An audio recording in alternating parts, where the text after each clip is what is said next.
Hello everyone, welcome you all on your own very favourite channel of new light NEET. तो आज हम लोग करेंगे फुल सिलेबस टेस्ट का डिस्कशन और आज इसका 58th टेस्ट था। तो आई होप आप लोगों का टेस्ट अच्छे जा रहे होंगे सारे ही, और आज का भी टेस्ट आप लोगों ने अच्छे से किया होगा। तो आइए सेशन शुरू करते हैं हम लोग। और ये सेशन है इस मिशन के तहत, अब पढ़ने का अधिकार सबको, डॉक्टर बनने का अधिकार भी सबको। और ये मिशन है मैं mentor doctor SP Singh sir का। तो आइए इस नोबल कॉज को शुरू कंप्लीट करने के लिए सेशन शुरू करते हैं हम लोग। तो क्वेश्चन का डिस्ट्रीब्यूशन क्या है वो भी देख लेते हैं पहले।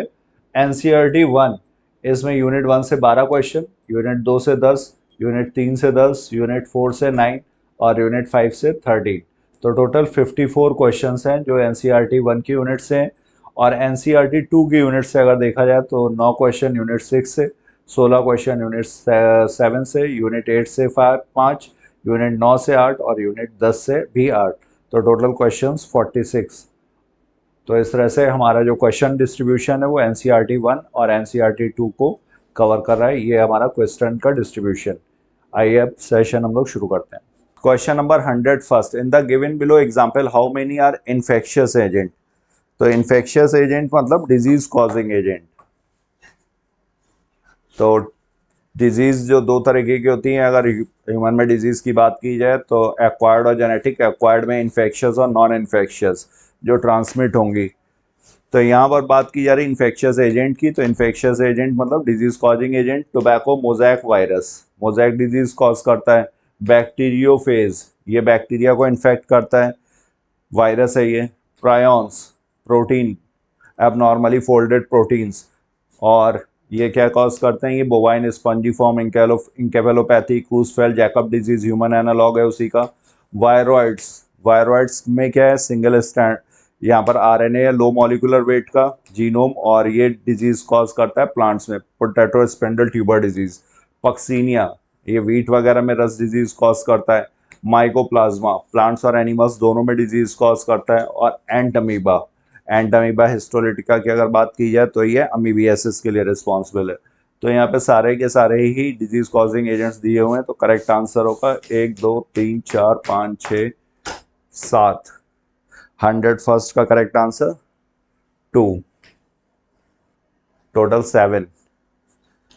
Next question, in which animal the respiratory organ is lungs. तो पल्मोनरी रेस्पिरेशन, लंग्स के द्वारा जो रेस्पिरेशन होता है पल्मोनरी। और ये किस में होगा, ये फेलिस, कैट, कैमिलस, कैमिल, एप्टिनोडॉइड्स, ये बर्ड्स हैं, पेंगुइन। तो यहाँ पर करेक्ट आंसर क्या हुआ, ऑल। इसके अलावा क्वेश्चन नंबर 103, 103 में select the correct statement for starfish and flying fish. तो फ्लाइंग फिश एक्सोसीटस है, और ये किसका मेंबर है, ये ऑस्ट्रिकथीस का, पाइसिस क्लास में, सुपर क्लास पाइसिस में ऑस्ट्रिकथीस, कॉन्ड्रिक्थीस और ऑस्ट्रिकथीस, बोनी फिशेज। और स्टारफिश, स्टारफिश किस फाइलम का, इकाइनोडर्मेटा का मेंबर है, इकाइनोडर्मेटा। तो यहाँ पर अगर देखा जाए both belong to same phylum, गलत हो गया, ये इकाइनोडर्मेटा ये कॉर्डेटा, गलत है। Both are true fish, true fish जो होती हैं वो पाइसिस, कार्टिलेजिनस फिश भी ट्रू फिश में आएगी और बोनी फिशेस भी ट्रू फिश में। तो ये इकाइनोडर्मेटा, यहाँ पर स्टार फिश लिखा हुआ है बट ये ट्रू फिश नहीं है, ये ट्रू फिश है। बोथ आर सीलोमेट्स, सही है। सीलोम की ओरिजिन कहाँ से हो गई, ये फाइलम एनिलिडा से, जितने भी ऑर्गेनिज्म हैं वो सब सीलोमेट्स हैं और कॉर्डेट्स तक। तो ये एनिलिडा से ज़्यादा इवॉल्व फाइलम्स में आते हैं दोनों ही, तो दोनों सीलोमेट्स हुए, सही है।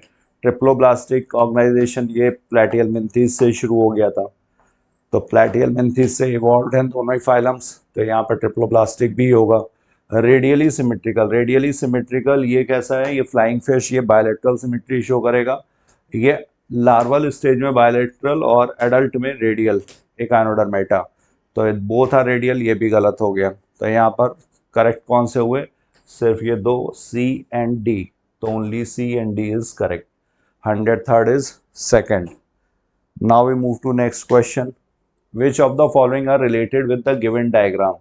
तो यहाँ पर ये क्या दिखा रहे हैं, ये ओव्यूल दिखाया हुआ है, ओवरी में सिचुएटेड है, और ये क्या है, single ovule, basal presentation, base से अटैच्ड है ये।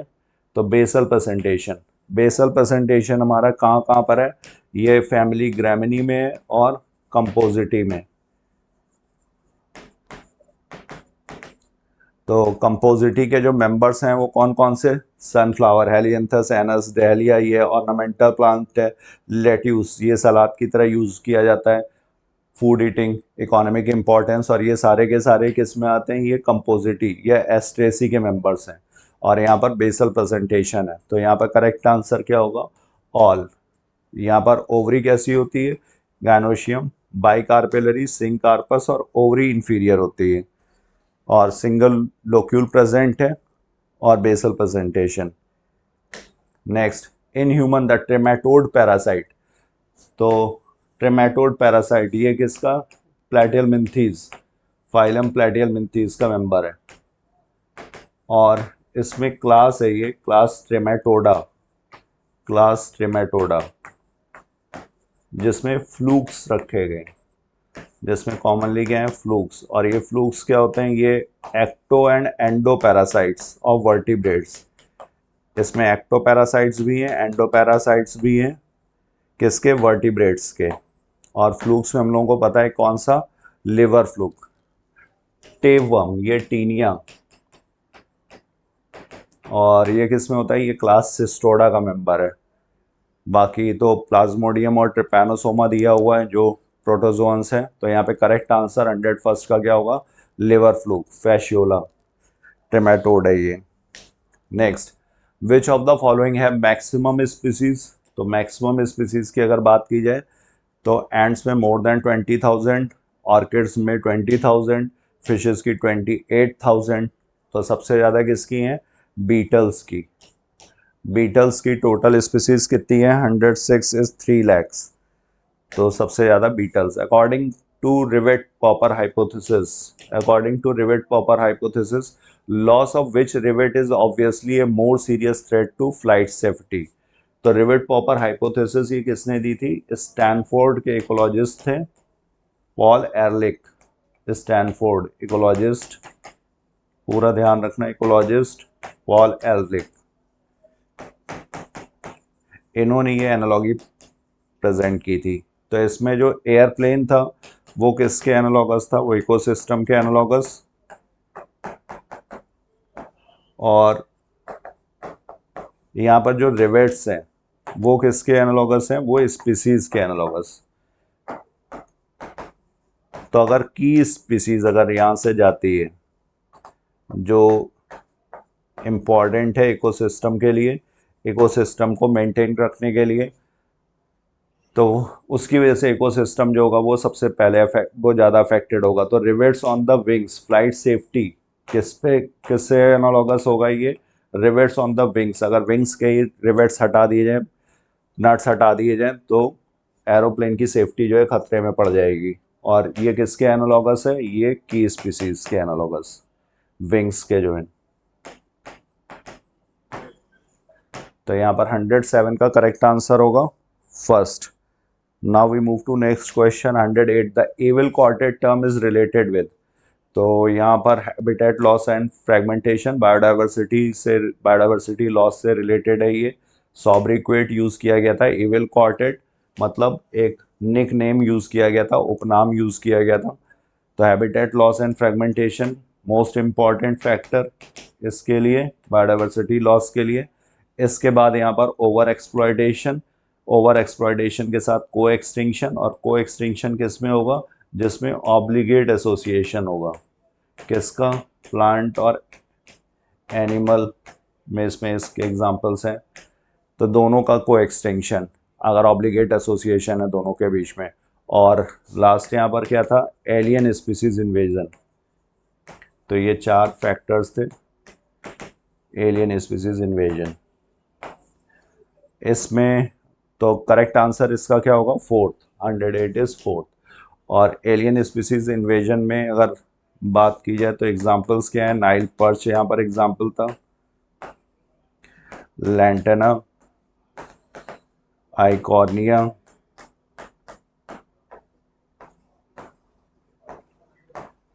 ये सारे एग्जांपल्स हैं। Next, which of the following bone are not same in number. Not same. तो फीमर एंड ह्यूमरस, ह्यूमरस कहाँ अपर लिम्ब की बोन है, फीमर लोअर लिम्ब एक ही एक को मतलब दोनों लिम्ब में अगर काउंट की जाए तो 2 और 2। रेडियस एंड टिबिया, रेडियस और टिबिया भी 2। रेडियस ये थंब के साइड की है रेडियस, और टिबिया जो गई है शिन की बोन है। तो रेडियस एंड टिबिया इनका भी नंबर 2 और 2। अल्ना एंड फिबुला, अल्ना कहाँ पर, ये साइड वाली मिडिल, ये लिटिल फिंगर वाली अल्ना। और फिबुला, फिबुला किधर होगी, ये भी लोअर लिम्ब की बोन हुई, लेटरल साइड में टिबिया के। फिर कार्पल्स एंड टार्सल्स, कार्पल्स जो है ये रिस्ट के जो बोन्स हैं कार्पल्स, और इनका नंबर कितना होता है 8, और टार्सल्स का 7। तो नॉट सेम पूछा गया, तो करेक्ट आंसर यहाँ पर क्या होगा, fourth, carpals and tarsals. Now next question 110, which one of the following is the incorrect match? तो gamete intrafallopian transfer, transfer of gamete सही दिया हुआ है। जाइगोट इंट्राफेलोपियन ट्रांसफर, इसमें जाइगोट या अप टू 8 ब्लास्टोमियर स्टेज को ट्रांसफर करते हैं फेलोपियन ट्यूब में, तो ट्रांसफर ऑफ एम्ब्रियो सही दिया हुआ है। IUT intrauterine transfer of embryo more than 8 blastomeres stage, तो ये भी सही है। और यहाँ पर तीसरे में दिया हुआ है इंट्रायूट्राइन इंसेमाइनेशन, तो इंसेमाइनेशन एम्ब्रियो का नहीं, इसका होगा सीमेन का, स्पर्म्स का। तो यहाँ पर थर्ड जो है ये इनकरेक्ट है, बाकी स्टेटमेंट सही है। The electrical potential difference across the resting plasma membrane, तो रेस्टिंग मेम्ब्रेन पोटेंशियल बोला जाता है इसको, और अंदर की तरफ ये कैसा होता है माइनस, बाहर की तरफ प्लस।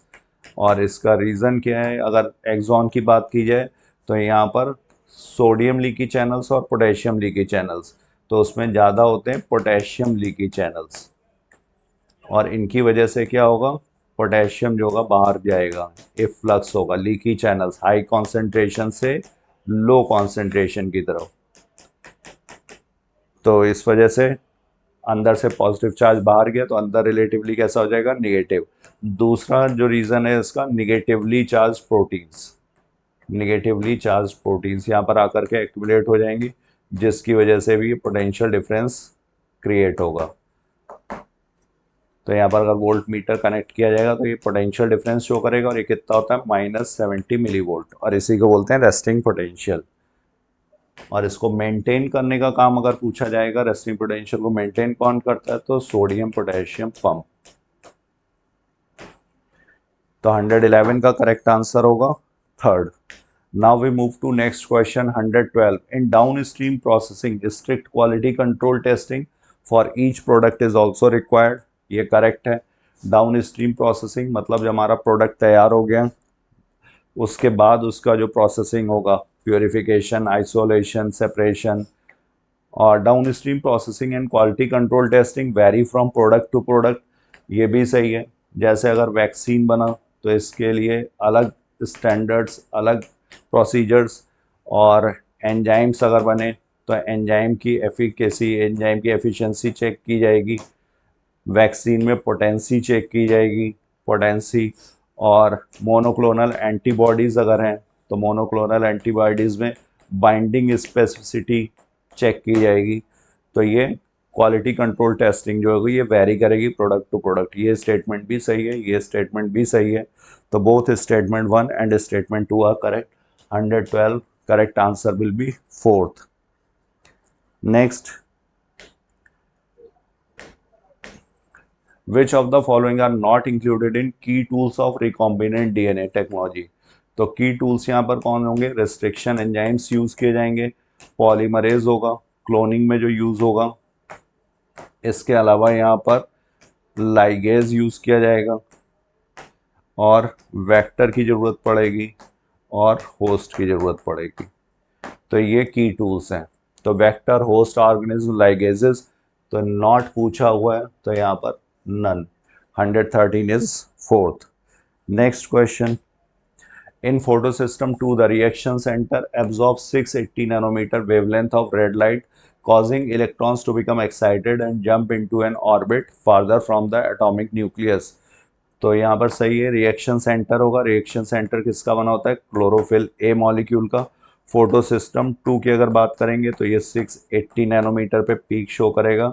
यहाँ से प्राइमरी इलेक्ट्रॉन एक्सेप्टर फियोफाइटिन के पास पहुँचेगा, फियोफाइटिन से प्लास्टोक्विनोन, प्लास्टोक्विनोन से साइटोक्रोम B6F कॉम्प्लेक्स के पास, और इसके बाद फिर प्लास्टोसाइनिन, तो प्लास्टोसाइनिन कनेक्ट करता है फोटोसिस्टम 2 और फोटोसिस्टम 1, और फोटोसिस्टम 1 में जो रिएक्शन सेंटर है ये भी क्लोरोफिल ए मॉलिक्यूल का बना हुआ है, लेकिन ये 700 नैनोमीटर की वेवलेंथ को एब्जॉर्ब करेगा, मतलब डिफरेंट होगा देन द फोटोसिस्टम 2।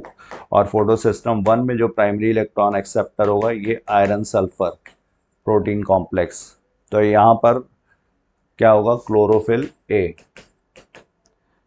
तो करेक्ट आंसर यहाँ पर होगा 114 is first. Next question, which one of the following is incorrect statement for artificial hybridization. तो आर्टिफिशियल हाइब्रिडाइजेशन में हम लोग क्या करेंगे, it is one of the major approaches crop improvement programme के लिए यूज किए जाएगी।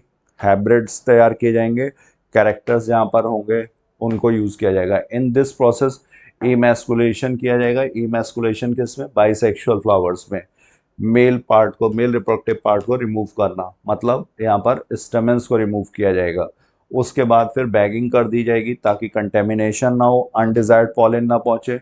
उसके बाद फिर यहाँ पर डस्टिंग करते हैं। डस्टिंग मतलब डिजायर्ड पॉलन हम लोग वहाँ पर रिलीज करेंगे स्टिग्मा पर, और इसके बाद फिर रीबैगिंग, और रीबैगिंग के बाद फिर हम लोग टैगिंग कर देते हैं, टैग कर देते हैं उसको। तो ये टेक्निक से इन्वॉल्व होंगे, ये स्टेप्स होंगे। If the female parent produces unisexual flowers there is more need for emasculation. ये गलत दिया हुआ क्योंकि फीमेल पेरेंट है, फीमेल पेरेंट में यूनिसेक्सुअल फ्लावर्स हैं। तो यूनिसेक्सुअल फ्लावर्स है मतलब यहाँ पर क्या होंगे, इस तरह के फ्लावर्स हुए फीमेल फ्लावर्स। फीमेल फ्लावर्स मतलब पिस्टिलेट टर्म यूज किया जाएगा। तो पिस्टिलेट फ्लावर्स अगर हैं वहाँ पर मेल पार्ट है ही नहीं, तो उसमें इमैस्कुलेशन की मोर नीड गलत दिया हुआ है, इसकी इनफैक्ट नीड ही नहीं है। तो इनकरेक्ट क्या हुआ यहाँ पर, third, 115 is third. Now we move to next question, bio pesticides. तो बायो का मतलब living, cide means to kill, pest को किल करने के लिए जब लिविंग ऑर्गेनिज्म का यूज किया जाए, तो लिविंग ऑर्गेनिज्म और their products which are used for pest control. तो 116 का करेक्ट आंसर होगा second. Now we move to next question, 117, which antibodies are represented as H2L2। तो दो हैवी चेन्स हैं और दो light chains, two light chains. तो ये किसमें, IgA में भी होंगी, IgM में भी होंगी, IgG में भी होंगी। IgM यहाँ पर पेंटामर है, H2L2 का पेंटामर, मतलब 10 हैवी चेन्स 10 लाइट चेन्स। तो ये अलग अलग हो सकते हैं, जैसे IgG ये स्मॉलेस्ट है एंटीबॉडीज में, और इसीलिए ये प्लेसेंटा से क्रॉस भी करता है। प्लेसेंटा के थ्रू जो फीटस को इम्यूनिटी मिलती है वो कौन सी, नेचुरल पैसिव इम्यूनिटी, उसमें IgG। और जो मिल्क के थ्रू पहुंचती है कोलोस्ट्रम के थ्रू मदर से बेबी में, न्यूबॉर्न बेबी में, वो IgA। और IgM जो है ये किसी भी इन्फेक्शन में सबसे पहले बढ़ने वाला first antibody to rise in concentration. तो ये होगा, तो यहाँ पर करेक्ट आंसर क्या होगा, 117 का फोर्थ ऑल। और यहाँ पे परसेंटेज भी याद रखना, IgG का सबसे ज़्यादा होता है, फिर A का, फिर M का, फिर D का, और फिर E का। ये परसेंटेज का सीक्वेंस है। Next, which scientist has said that evolution of life from had form had occurred but driven by use and disuse of organ। तो यूज एंड डिसयूज थ्योरी किसकी थी, ये लेमार्क की थी। लेमार्क ने बताया था जिस ऑर्गन का ज़्यादा यूज़ किया जाएगा वो ज़्यादा इवॉल्व होगा और नेक्स्ट जनरेशन में पास ऑन भी होगा। और ह्यूगो डिवरीज का म्यूटेशन, और स्टैनले मिलर ने केमिकल एवोल्यूशन थ्योरी को एक्सपेरिमेंटली प्रूव किया था, और ओपेरिन एंड हेल्डन ने ये थ्योरी दी थी। इन द गिवन डायग्राम एक्स में भी, तो एक्स कौन सा हार्मोन दिखा रहे हैं ये, और ये किससे बाइंड कर रहा है, ये सेल मेम्ब्रेन से, ovarian cell membrane, ovarian cell membrane दिया हुआ। तो मेम्ब्रेन बाउंड रिसेप्टर है इसका, रिसेप्टर मेम्ब्रेन बाउंड है, मतलब इस ये कौन सा होगा, ये हाइड्रोफिलिक हुआ, हाइड्रोफिलिक। इसका मतलब ये लिपिड मेम्ब्रेन को क्रॉस नहीं कर पा रहा है। और प्रोजेस्ट्रॉन और कॉर्टिसोल ये क्या है, ये स्टेरॉयड हार्मोन्स हैं, ये स्टेरॉयड हार्मोन्स हैं। कॉर्टिसोल भी स्टेरॉयड हार्मोन है और इनके जो रिसेप्टर्स होते हैं वो इंट्रासेलुलर हैं। इन दोनों का इंट्रासेलुलर स्टेरॉयड होने की वजह से, क्योंकि ये लिपिड सॉल्युबल होगा इंट्रासेलुलर। और थायरॉक्सिन, थायरॉक्सिन में आयोडीनेशन होता है जिसकी वजह से ये भी इंट्रासेलुलर रिसेप्टर है इसका भी। इंसुलिन जो है ये पेप्टाइड हार्मोन है, पेप्टाइड हार्मोन्स के रिसेप्टर्स कहाँ पर होंगे, सेल मेम्ब्रेन बाउंड। तो यहाँ पर इंसुलिन ये फिर यहाँ पर सेकेंडरी मैसेंजर्स जनरेट करेगा, CAMP, कैल्शियम या यहाँ पर इनोसिटॉल ट्राइफॉस्फेट, ये सब यहाँ पर सेकेंडरी मैसेंजर्स हैं। और ये फिर बायोकेमिकल रिस्पॉन्सेज को through protein phosphorylation, protein kinase produce करते हैं। तो इंसुलिन यहाँ पर first will be the right answer. Given below are two statements. One is labeled as assertion and the other is labeled as reason. In replication, deoxyribonucleoside triphosphate, ये क्या है, DNTPs, सब dual purpose. तो इसका use जैसे PCR में भी होता है, रेप्लिकेशन में भी है। तो DNTPs का काम क्या है, ये ट्राईफॉस्फेट्स है, मतलब इनके पास दो हाई एनर्जी फॉस्फेट बॉन्ड है। ट्राईफॉस्फेट में दो हाई एनर्जी फॉस्फेट बॉन्ड होते हैं, तब जब ये टूटेंगे तो एनर्जी रिलीज करेंगे, क्योंकि रेप्लिकेशन कैसा है, एनर्जी रिक्वायरिंग प्रोसेस है, एनर्जी चाहिए यहाँ पर। तो ये एनर्जी कहाँ से आती है, ये इनसे आएगी। और दूसरा क्या है, ये सबस्ट्रेट की तरह भी काम करेगा। जब यहाँ पर दो फॉस्फेट निकल जाएंगे तो ये क्या बचेगा, मोनोफॉस्फेट या न्यूक्लियोटाइड बचेगा। तो यहाँ पर वो सबस्ट्रेट की तरह यूज होगा। तो इन रेप्लिकेशन डीऑक्सीराइबोन्यूक्लियोसाइड ट्राइफॉस्फेट एक test substrate and also provide energy for polymerisation reaction. तो ये एकदम सही दिया हुआ है, असर्शन भी सही है, रीजन भी सही है और रीजन इसका करेक्ट एक्सप्लेनेशन भी है। तो 120 is fourth. Now we move to next question. Given below are two statement, all microbes are not harmful. तो सही है, सारे के सारे माइक्रोब्स हार्मफुल नहीं होते हैं, not harmful. All microbes are not harmful, ये सही दिया हुआ है। और microbes causes disease in animals, plants and human beings. और माइक्रोब्स क्या करते हैं, डिजीज कॉज करते हैं एनिमल्स, प्लांट्स और ह्यूमन बींग्स में। But several microbes are useful to man in diverse way. जो हमारे लिए हाउस होल्ड प्रोडक्ट्स वगैरह हैं, माइक्रोब्स की वजह से मिलते हैं। तो यहाँ पर माइक्रोब्स, ये असर्शन भी सही दिया हुआ है, नॉट हार्मफुल। और microbe cause disease in animals, plants and human beings and because they are useful to man in diverse ways, reason भी सही दिया है, रीज़न इसका एक्सप्लेन भी कर रहा है। तो 121 का करेक्ट आंसर क्या होगा, fourth. Now we move to next question. The menstrual flow results due to breakdown of endometrial lining of the uterus and its blood vessels which form liquid that comes out through vagina।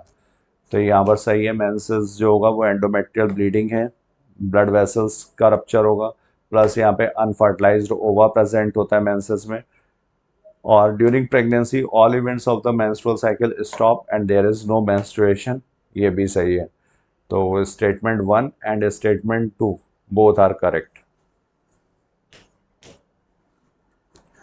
Next question यहाँ पर, the ecosystem may be man made, terrestrial, aquatic.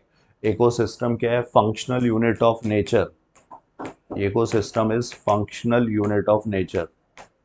और यहाँ पर होगा क्या, यहाँ पर organism का ऑर्गेनिज्म के साथ इंटरेक्शन, कम्युनिटी का कम्युनिटी के साथ इंटरेक्शन, और किसका, ऑर्गेनिज्म का एबायोटिक एनवायरनमेंट, इसके साथ इंटरेक्शन, ये जो इफेक्ट करता है। तो इसको हम लोग इस इकोसिस्टम में देखते हैं और इसी को बोला जाता है इकोलॉजी, इसकी स्टडी को। तो ये मैन मेड भी हो सकता है, टेरेस्ट्रियल भी हो सकता है, एक्वेटिक भी हो सकता है। और मैन मेड के जैसे एग्जांपल्स हैं तो क्रॉप फील्ड दिया हुआ है और इसके अलावा एक्वेरियम। तो यहाँ पे करेक्ट आंसर क्या हुआ, 123 is fourth. Next 124, recombination is completed in which phase of meiosis. तो रिकॉम्बिनेशन लेप्टोटीन, जाइगोटीन, पैकेटीन। तो ये स्टार्ट भी यहीं पर होता है और एंड भी पैकेटीन में हो जाता है। रिकॉम्बिनेशन नोड्यूल का फॉर्मेशन होगा, यहाँ पर एंजाइम यूज होता है रिकॉम्बिनेज, और टेट्राड स्टेज यहाँ पर क्लियरली विजिबल होती है। फॉर्मेशन टेट्राड का होगा जाइगोटीन में, सिनेप्टोनिमल कॉम्प्लेक्स का फॉर्मेशन, बाइवैलेंट का फॉर्मेशन, टेट्राड स्टेज का फॉर्मेशन, सिनेप्सिस, ये सारी चीज़ें रिलेटेड हैं जाइगोटीन से। और लेप्टोटीन में क्या होता है, लेप्टोटीन में ये थिन थ्रेड के फॉर्म में होगा, कॉम्पैक्शन कंटिन्यूस, डीएनए होगा थिन थ्रेड के फॉर्म में। डाइकाइनेसिस, डिप्लोटीन के बाद डाइकाइनेसिस टर्मिनल इवेंट है, तो यहाँ पर टर्मिनलाइजेशन ऑफ कायस्मेटा।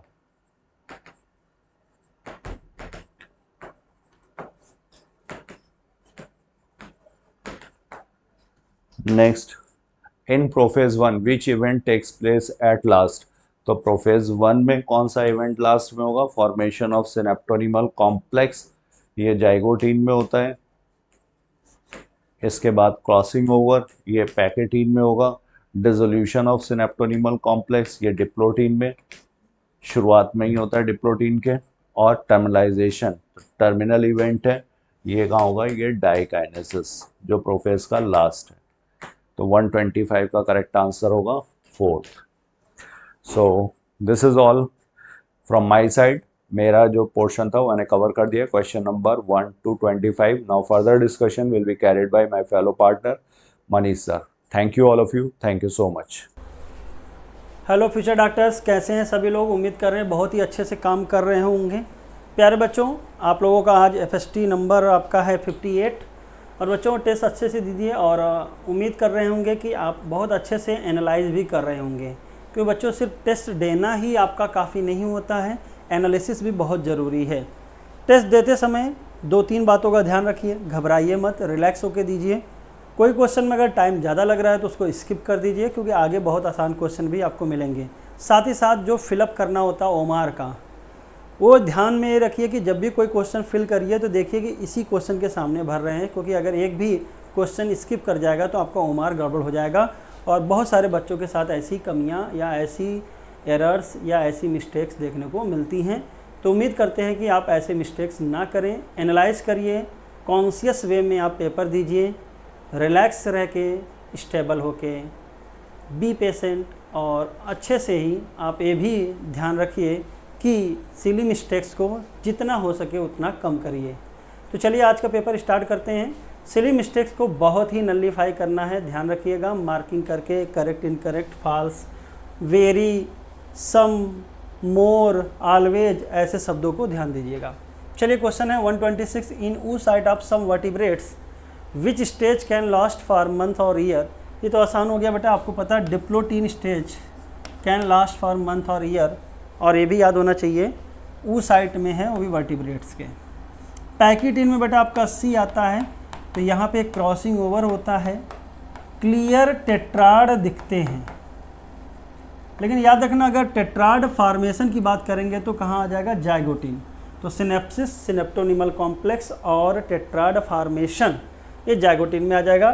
टर्मिनल स्टेज आपका क्या होता है, डायकाइनेसिस। साथ ही साथ टर्मिनलाइजेशन ऑफ कियाजमेटा भी आएगा। और C से देखिए कियाजमेटा भी आता है, तो अगर कियाजमेटा फॉर्मेशन बोलेंगे तो ये भी हो जाएगा डिप्लोटीन, आपका डिप्लोटीन, कियाजमेटा फॉर्मेशन, डिप्लोटीन, क्योंकि यहाँ पे D से होता है डिसोल्यूशन ऑफ सिनेप्टोनिमल कॉम्प्लेक्स, तो वहाँ पे X लाइक स्ट्रक्चर बनता है कियाजमेटा। लेप्टोटीन आपका थ्रेड लाइक क्रोमोजोम दिखने लगेगा। तो लेप्टोटीन, जाइगोटीन, पैकेटीन, डिप्लोटीन और डायकाइनेसिस प्रोफेज 1 और मियोसिस 1 के सब स्टेजेस हैं। The coconut water and the edible part of coconut are equivalent to, तो बेटा इंडोस्पर्म होगा। फ्री न्यूक्लियर इंडोस्पर्म वाटर होता है, सेलुलर होता है बेटा आपका जो उसका कर्नल खाया जाता है। मीजोकार्प आपका खाया जाता है मैंगो में, और इंडोकार्प स्टोनी हो जाता है ड्रूप फ्रूट में, जिसके एग्जांपल होते हैं कोकोनट और मैंगो। साथ ही साथ सुपीरियर ओवरी, मोनोकार्पेलरी, ये भी याद रखिएगा। थैलमस एडिबल हो जाता है। तो ऐसे में आपका फॉल्स फ्रूट आता है, ये भी याद कर लीजिएगा, जैसे कि आपका एप्पल, स्ट्रॉबेरी एंड कैश्यू। अगर बात किया जाए, चलिए question number 128, the correct statement for family Mimosoideae. तो बेटा आप लेगुमिनेसी फैमिली की अगर बात करें तो लेगुमिनेसी फैमिली में 3 सब फैमिलीज़ हैं, आपका फैबेसी, मीमोस्वाइडी एंड सीजल पिनोइडी। फैबेसी और मीमोस्वाइडी और सीजल पिनोइडी, इनमें फैबेसी आप अच्छे से पढ़ते हो, मीमोस्वाइडी और सीजल पिनोइडी के बारे में थोड़ी बातें याद कर लेना चाहिए आपको। जैसे कि मीमोस्वाइडी और सीजल पिनोइडी में अगर एक डिफरेंस देखा जाए तो एक डिफरेंस जो सबसे बड़ा मिलता है वो सिमेट्री वाला मिलता है। मीमोस्वाइडी में एक्टिनोमार्फिक होता है, जबकि यहाँ पे आपका जाइगोमार्फिक होता है, ये तो याद कर लीजिएगा। प्लेसेंटेशन मार्जिनल होता है, हाइपोगाइनस, पेंटामेरस, डायथीकस, ये तो कॉमन बातें होती हैं, इसमें कोई एक्सेप्शन नहीं है, तो आंसर हो जाएगा 4th। लेकिन मैं आपको सजेशन यही करूंगा कि जितनी भी फैमिलीज़ हैं उसके जो भी की पॉइंट है वो याद कर लीजिएगा। वैसे भी आज 3 बजे हमारा एडिशनल टॉपिक का यूट्यूब पे लेक्चर है, उसको आप देखिएगा, तो वहाँ पे भी बहुत सारे पॉइंट हम लोग बताएंगे। इन the given below example, how many organism in which chlorophyll A absent. पहली बात तो याद करिएगा, जो भी फोटोसिंथेटिक ऑटोट्रॉफ है वो भी कौन से, ऑक्सीजन इवॉल्विंग, ऑक्सीजन निकालने वाले, वहाँ पे यूनिवर्सल पाया जाता है क्या आपका बेटा, क्लोरोफिल ए। इसलिए बोलते हैं इसको यूनिवर्सल पिगमेंट। यानी मैं ये नहीं कर रहा हूँ सारे फोटोसिंथेटिक, जैसे कि green sulphur bacteria, purple sulphur bacteria and purple non sulphur bacteria, जो कॉर्नेलियस वॉन नील के एक्सपेरिमेंट आपने पढ़ा था, जहाँ पे बताया गया था वाटर की जगह सुटेबल हाइड्रोजन डोनर जो लिया गया था वो H2S था, तो वहाँ पे ऑक्सीजन नहीं निकला था फोटोसिंथेसिस में। तो फोटोसिंथेसिस तो वहाँ पे भी थी, लेकिन वहाँ पे क्लोरोफिल नहीं था, वहाँ पे बैक्टीरियो क्लोरोफिल पाया जाता है, विदाउट ऑक्सीजन वाला बोलते हैं। लेकिन अगर बोला जाए फोटोसिंथेसिस वो भी कौन सा, ऑक्सीजन इवॉल्विंग वाला, तो वहाँ पे क्लोरोफिल मिलेगा ही। साइनोबैक्टीरिया में Anabaena stock, Volvox, Fucus, Ulothrix, Laminaria, Dictyota, Marchantia, Polytrichum, Lycopodium, Cedrus, Eucalyptus, सब आपके साइनोबैक्टीरिया भी भाई फोटोसिंथेटिक के कैटेगरी में आते हैं। पहले एल्गी में रखा जाता था, बाकी आपके एल्गी हैं, प्लांट हैं सब, तो सब में क्लोरोफिल पाया जाएगा। तो इस वजह से आंसर हो जाएगा बेटा 4, नन, यानी कोई भी ऐसा यहाँ पे नहीं है जिसमें क्लोरोफिल ना मिले। ये बेटा ब्लू ग्रीन एल्गी साइनोबैक्टीरिया है, वालवाक्स ग्रीन एल्गा माता, कॉलोनियल आपको याद होगा, फ्यूकस ब्राउन एल्गी होता है, क्लोरोफिल ए दोनों में होगा, यहाँ पे ए के साथ बी होगा, ए के साथ सी होगा। यूलोथ्रिक्स फिलामेंटस ग्रीन एल्गा है, क्लोरोफिल ए के साथ बी। लेमिनेरिया क्लोरोफिल ए के साथ सी, ब्राउन एल्गा है। डिक्टोटा ब्राउन एल्गा है, यहाँ पे क्लोरोफिल ए के साथ सी, यानी ए आपका मार्केंसिया वोटा पॉलीट्राइकम ब्रायोफाइट हो गए, lycopodium bryophyte, cedrus spinous cycas, ये सब होता है जिम्नोस्पर्म। यूकलिप्टस हो गया एंजियोस्पर्म, यूकलिप्टस टॉलेस्ट एंजियोस्पर्म में आता है, ये भी याद कर लीजिएगा। तो ये सब प्लांट के ग्रुप के मेंबर हैं। ब्लू ग्रीन एल्गी पहले भी प्लांट में रखी गई थी, अब तो हट गई व्यूटेकर के क्लासिफिकेशन में, तो सब में क्लोरोफिल कॉमन होगा, याद रख लीजिएगा। Which one of the following factor are known to be affect Hardy Weinberg equilibrium. तो हार्डी वीनबर्ग इक्विलिब्रियम में P + Q यानी डोमिनेंट एलील और रिसेसिव एलील की जो फ्रीक्वेंसी है वो 1 के बराबर होती है। अगर इंडिविजुअल में देखा जाए तो P² + 2 PQ + Q² = 1 होता है। ये फार्मूला निकालना हमने आपको बताया हुआ है। अब इस इक्विलिब्रियम को अफेक्ट कैसे होगा, तो याद रखना इक्विलिब्रियम अफेक्ट कैसे होगा, एलील की गड़बड़ी हो जाए, कोई डोमिनेंट ज़्यादा हो जाए तो इस वजह से क्या होगा, फ्रीक्वेंसी डिस्टर्ब हो जाएगी। तो जीन चला जाए, जीन माइग्रेशन में gene migration, gene flow, genetic drift आपने पढ़ा ही होगा। ऐसा जीन माइग्रेशन जो मल्टीपल टाइम हो उसको बोलते हैं gene flow. Sudden occur by chance हो तो जेनेटिक ड्रिफ्ट। म्यूटेशन हो गया, रिकॉम्बिनेशन हो गया। नेचुरल सिलेक्शन, किसी एक को सेलेक्ट कर ले बाकी को एलिमिनेट कर दें, तो सारे अफेक्ट करेंगे। साथ ही साथ मेटिंग याद करना चाहिए, कैसी मेटिंग अफेक्ट करेगी, तो नॉन रैंडम मेटिंग, ये याद है, बाकी तो आपको याद रहता है हमको लगता है। नॉन रैंडम या इसका नाम आता है बेटा सेलेक्टेड मेटिंग, ठीक है ना। यानी सेलेक्टेड वाला मेट करेगा तो उसकी जनसंख्या बढ़ेगी, तो आपका जाहिर बात है फ्रीक्वेंसी गड़बड़ हो जाएगी। पॉपुलेशन साइज बड़ा होगा तो उतना इफेक्ट नहीं पड़ेगा, लेकिन अगर पॉपुलेशन स्मॉल होगा तो क्या हो जाएगा, अफेक्ट हो जाएगा। तो ये मैं जितनी चीज़ें लिखा हूँ ये सब हार्डी विनबर प्रिंसिपल को क्या करते हैं, इक्विलिब्रियम को डिस्टर्ब करते हैं। Question number 131, in the grass family the cotyledon is called scutellum. तो ग्रास फैमिली यानी मोनोकाट की बात कर रहे हैं, ओएसी वाला एडवांस फैमिली होती है, ग्रेमनी ओएसी दूसरा नाम है। इसमें single large shield shaped cotyledon पाया जाता है जिसका नाम होता है स्क्यूटेलम, एक साइड लगा होता है lateral side. A typical dicot embryo consist of an embryonal axis and 2 cotyledon. Embryonal axis के ऊपर का जो पोर्शन हो, कॉटिलिडन के ऊपर का जो पोर्शन होगा एम्ब्रायनल एक्सिस का, वो कहलाएगा एपिकोटाइल, नीचे का होगा हाइपोकोटाइल। यहाँ पे 2 कॉटिलिडन है तो कोलियोप्टाइल और कोलियोराइजा नहीं पाए जाएंगे, लेकिन अगर मोनोकाट में सिंगल कॉटिलिडन है तो एपिकोटाइल को कवर करने के लिए कोलियोप्टाइल, और हाइपोकोटिल के जो रेडिकल और रूट कैप है उसको कवर करने के लिए कोलियोराइजा। कोलियोराइजा अनडिफरेंशिएटेड सीध होगा, जबकि कोलियोप्टाइल आपका बेटा हॉलो फोलियर स्ट्रक्चर होगा, याद रखिएगा। और मोनोकाट में होगा, ये भी याद रखना। मोनोकाट में जो सेकंड कॉटिलिडन का रेमिनेंट होता है, बचा खुचा पार्ट, उसको बोलते हैं एपीब्लास्ट। तो दोनों ही स्टेटमेंट सही है, कोई दिक्कत नहीं है, तो आंसर हो जाएगा 4th। Which of the following is not 2n। ध्यान रखना नॉट पूछा है बच्चा, तो इनमें से कौन 2n स्ट्रक्चर नहीं है। तो चलिए बना के देखते हैं। जायगोट है 2n, primary endosperm triple fusion से बनता है 3n, मम्मी सेल हमेशा 2n होती हैं, और ये स्पोरोफाइट का पार्ट है तो 2n। वैसे भी प्लांट में मेगा स्पोर मदर के सेल के बाद मियोसिस होती है, आप लोग जानते हो। और बेटा क्या बना, मेगा स्पोर। मेगा स्पोर हो गया, एम्ब्रायोसैक हो गया। एम्ब्रायोसैक के अंदर जितनी भी कोशिकाएं हैं सब हैप्लॉइड कहलाएंगी। इवन जो सेंट्रल सेल है उसमें भी पोलर न्यूक्लियाई अभी अलग अलग हैं, ठीक है ना। तो बेटा यानी सब हैप्लॉइड स्ट्रक्चर होते हैं।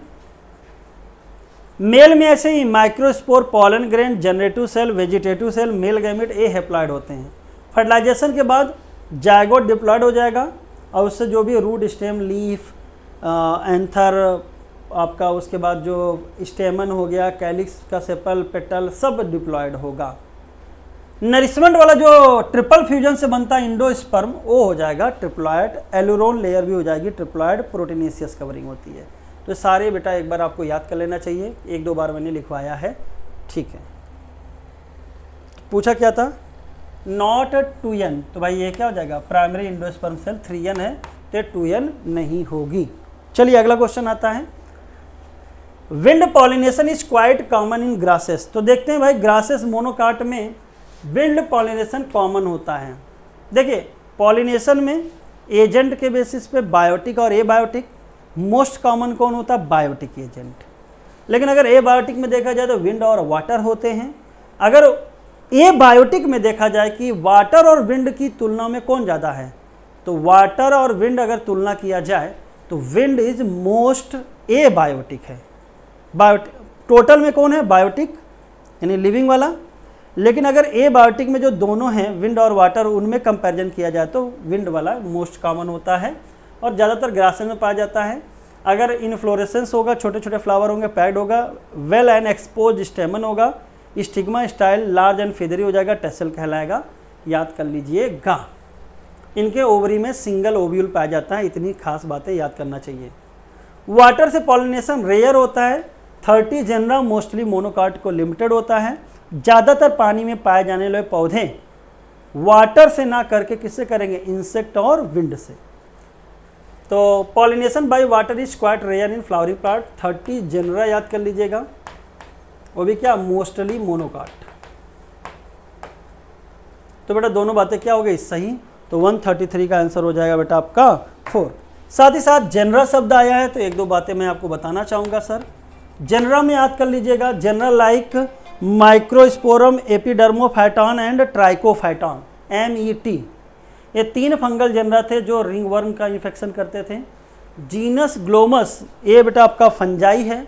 याद कर लीजिएगा, माइकोराइजा सिम्बायोटिक एसोसिएशन बनाता है रूट ऑफ हायर प्लांट से। ऐसे ही 2 जनरा में आते हैं, सिलेजनेला एंड साल्विनिया, ये हेट्रोस्पोरस ट्रेडोफाइट की कैटेगरी में आते हैं। तो ये सब कुछ बातें एक साथ आपको याद कर लेना चाहिए। Which is the correct matching set sclereid arthropoda. तो अगर आप कॉकरोच याद करिए तो कॉकरोच में जो उनका एक्जोस्केलेटन जो काइटिन का बना होता था, DTVSLP, डार्सल टर्जाइट, वेंट्रल स्टर्नाइट और लैटरल फ्लूराइट, सबको मिला के क्या कहते थे, स्क्लेराइट। और एक थिन फ्लेक्सिबल मेम्ब्रेन से जुड़े होते थे जिसका नाम होता था आर्थ्रोडियल मेम्ब्रेन। सर नेफ्रीडिया की बात किया जाता है तो मेनली एनलिडम होता। मोलस्का में वैसे कोई एज सच नहीं दिखता है। फीदर लाइक गिल्स जो होता है मेंटल कैविटी में पाया जाता है, वो आपका दोनों एक्सक्रीशन और रेस्पायरेशन दोनों की तरह काम कर सकता है। बहुत ज़्यादा देखोगे तो gill slits, paired pharyngeal gill slits, ये बेटा बात की जाती है कहाँ पे, ये बात की जाती है कॉर्डेटा में। तो ये बात गलत हो जाएगी। मेंटल कैविटी की अभी बात किया था तो ये मोलस्का फाइलम में होता है। तो वैसे भी आंसर तो आपको पहला मिल ही गया था, स्क्लेराइड आर्थ्रोपोडा में पाया जाता है। ठीक है ना। अगर आप देखेंगे तो एक चीज़ और याद कर लीजिएगा कि मेंटल कैविटी में जो मोलस्का के बॉडी होते हैं, हेड, माउथ, मस्कुलर फूट और विसरल हम, यानी हेड, मस्कुलर फूट और विसरल हम। विसरल हम के ऊपर एक स्पॉन्जी लेयर पाई जाती है जिसका नाम होता है मेंटल लेयर, और मेंटल लेयर और विसरल हम के बीच की जो स्पेस है that is called mantle cavity. Select the incorrect match, ACG, AGC, AGU, AGC, इसमें से कौन इनकरेक्ट मैच है। अब बेटा ये तो आपको डायरेक्ट याद होना चाहिए। तो अब जब आपको याद होगा तो कैसे याद होगा, क्योंकि आपको भाई इतना कहाँ याद रहेगा, क्योंकि आपको 64 कोडान है बेटा। तो मेरा मानना है कि आप क्यों ना पूरा टेबल ही याद कर लीजिए। तो टेबल अगर मैं देखूं तो भाई 4 वर्टिकल रोज हैं और 4 आपके हॉरिजॉन्टल हैं। UCAG,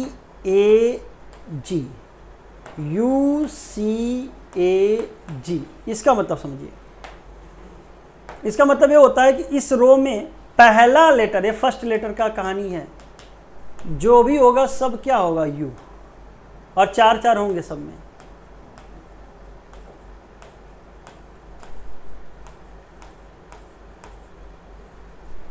अब ये है सेकंड लेटर। अब इस पूरे में वर्टिकल में जो भी होगा वो सेकंड लेटर क्या हो जाएगा, U। पहला हो जाएगा यहाँ पे C है, A है,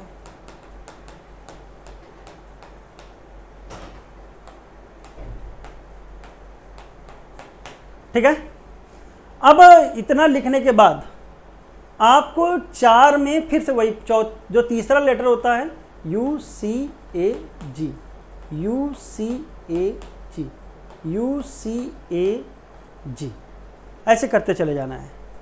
यानी आपको खाने याद करने हैं, फिर उसमें कोडान फिट करना होगा। थोड़ा मेहनत लगेगा लेकिन हो जाएगा।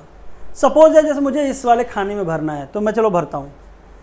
देखिए चलिए ये वाला भर के देखता हूँ। तो भाई यहाँ पे तीसरा नंबर है तो तीसरा UCA, तो यहाँ पे पहले क्या आएगा, A, और UC दूसरे नंबर पे आया तो भाई क्या हो जाएगा, C, AC हो गया। अब UCAG आ गया, 4 कोडान बन गया। सर मुझे दूसरे में सब याद है, मुझे क्या याद है, मुझे एक फार्मूला याद है, सेप्रोथ्राला, तो ये हो गया सेरीन, ये हो गया प्रोलीन, ये हो गया थ्रियोनिन, ये है एलानिन, यानी 4 कोडान है। तो ये सेरीन का हो गया, प्रोलीन का हो गया, थ्रियोनिन का हो गया और एलानिन। तो यहाँ पे थ्रियोनिन दे रहा है, दिया है, तो थ्रियोनिन में क्या है, ACG और ACC, तो AC, UC, AUC है, तो ACC और ACG, यानी ये है आपका थ्रियोनिन का। तो ये तो सही हो गया। आर्जिनिन और सेरीन, तो सेरीन में आ गया है बेटा यू वाला, तो U C C C U C A G. Serine यहाँ के साथ साथ यहाँ पे आते हैं 4 आर्जिनिन, इसके बाद 2 सेरीन, फिर आर्जिनिन 2 होते हैं, फिर ग्लाइसिन होते हैं, लास्ट वाले खाने की बात करते हैं, यानी 2 सेरीन यहाँ पे भी होगा। चलिए यहाँ पे भरिए क्या होगा, ए जी बाकी यू सी आ गया ना, तो ए जी यू और ए जी सी सेरीन का होगा, बाकी U C U, U C C, U C A, U C G भी सेरीन का होगा। तो सेरीन में देखिए ए जी सी, तो यानी सही है, तो भाई ये भी सही हो गया, ये भी सही हो गया, तो अपने आप गलत क्या हो गया, ए जी यू, ये आर्जिनिन का नहीं होगा, ये किसका होगा, सेरीन का। तो आपको मैंने एक आइडिया दे दिया, प्रैक्टिस से ही परफेक्शन आता है बेटा, ये आपकी स्वयं की प्रैक्टिस होगी, लेकिन पहले आप हर जो भी आपका स्पेस है यहाँ पे कोडान भरना सीख लीजिए। सपोज दैट मुझे यहाँ पे भरना है, तो भाई ये तीसरे नंबर पे है और यहाँ से सबसे लास्ट में है, तो सबसे लास्ट में यू सी ए जी, जी आया, और तीसरे नंबर का मतलब यू सी ए, तो जी ए, फिर 4 you C A ji, codon भर लिया आपने। अब उसके बाद आपको कोडान में क्या भरना है वो फार्मूला के साथ याद हो जाएगा, तो इतना पहले प्रैक्टिस करिएगा, फिर कभी और आगे बता देंगे। तो आंसर हो जाएगा बेटा आपका 135 का थर्ड, ए जी यू किसका होता है, सेरीन का होता है। व्हाट इज डिस्ट्रोफिन, तो largest human gene 2.4 million bases, तो बेटा आपको याद होना चाहिए था, तो 136 का सेकेंड हो गया, लार्जेस्ट नोन जीन है ह्यूमन का। What is the gene pool, जैसे स्विमिंग पूल होता है तो पानी भरा है, नहाइए, जब ढेर सारे लोग जाके वहीं में नहाइए, एक साथ लोग नहाएं सारे लोग, तो स्विमिंग पूल। वैसे ही ये टोटल जीन सारे पॉपुलेशन की, तो जैसे नहीं होता एक किसी हैबिटेट में लोग रह रहे हैं, तो हर इंडिविजुअल के बॉडी के अंदर क्या होगा, जीन होगा। तो क्या लग रहा है तुमको, बाहर से लग रहा है जीन का पूल, ठीक है ना। तो 137 का क्या हो जाएगा, total genes and alleles in a population. मान लो कोई हैबिटेट है, यहाँ 10-20 ठे ह्यूमन रह रहे हैं, तो ह्यूमन के जीन की पूल हो गया। विच of the following are effect of adrenaline, adrenaline का कौन सा इफेक्ट होगा, तो भैया एड्रेनलिन एड्रेनल मेडुला से निकलता है, कैटेकोलामाइन की कैटेगरी में आता है, सिंपैथेटिक नर्वस सिस्टम को रेगुलेट करता है। सर अगर ये जान जाते हैं ना, सिंपैथेटिक मतलब होता है, पैथेटिक मतलब दया,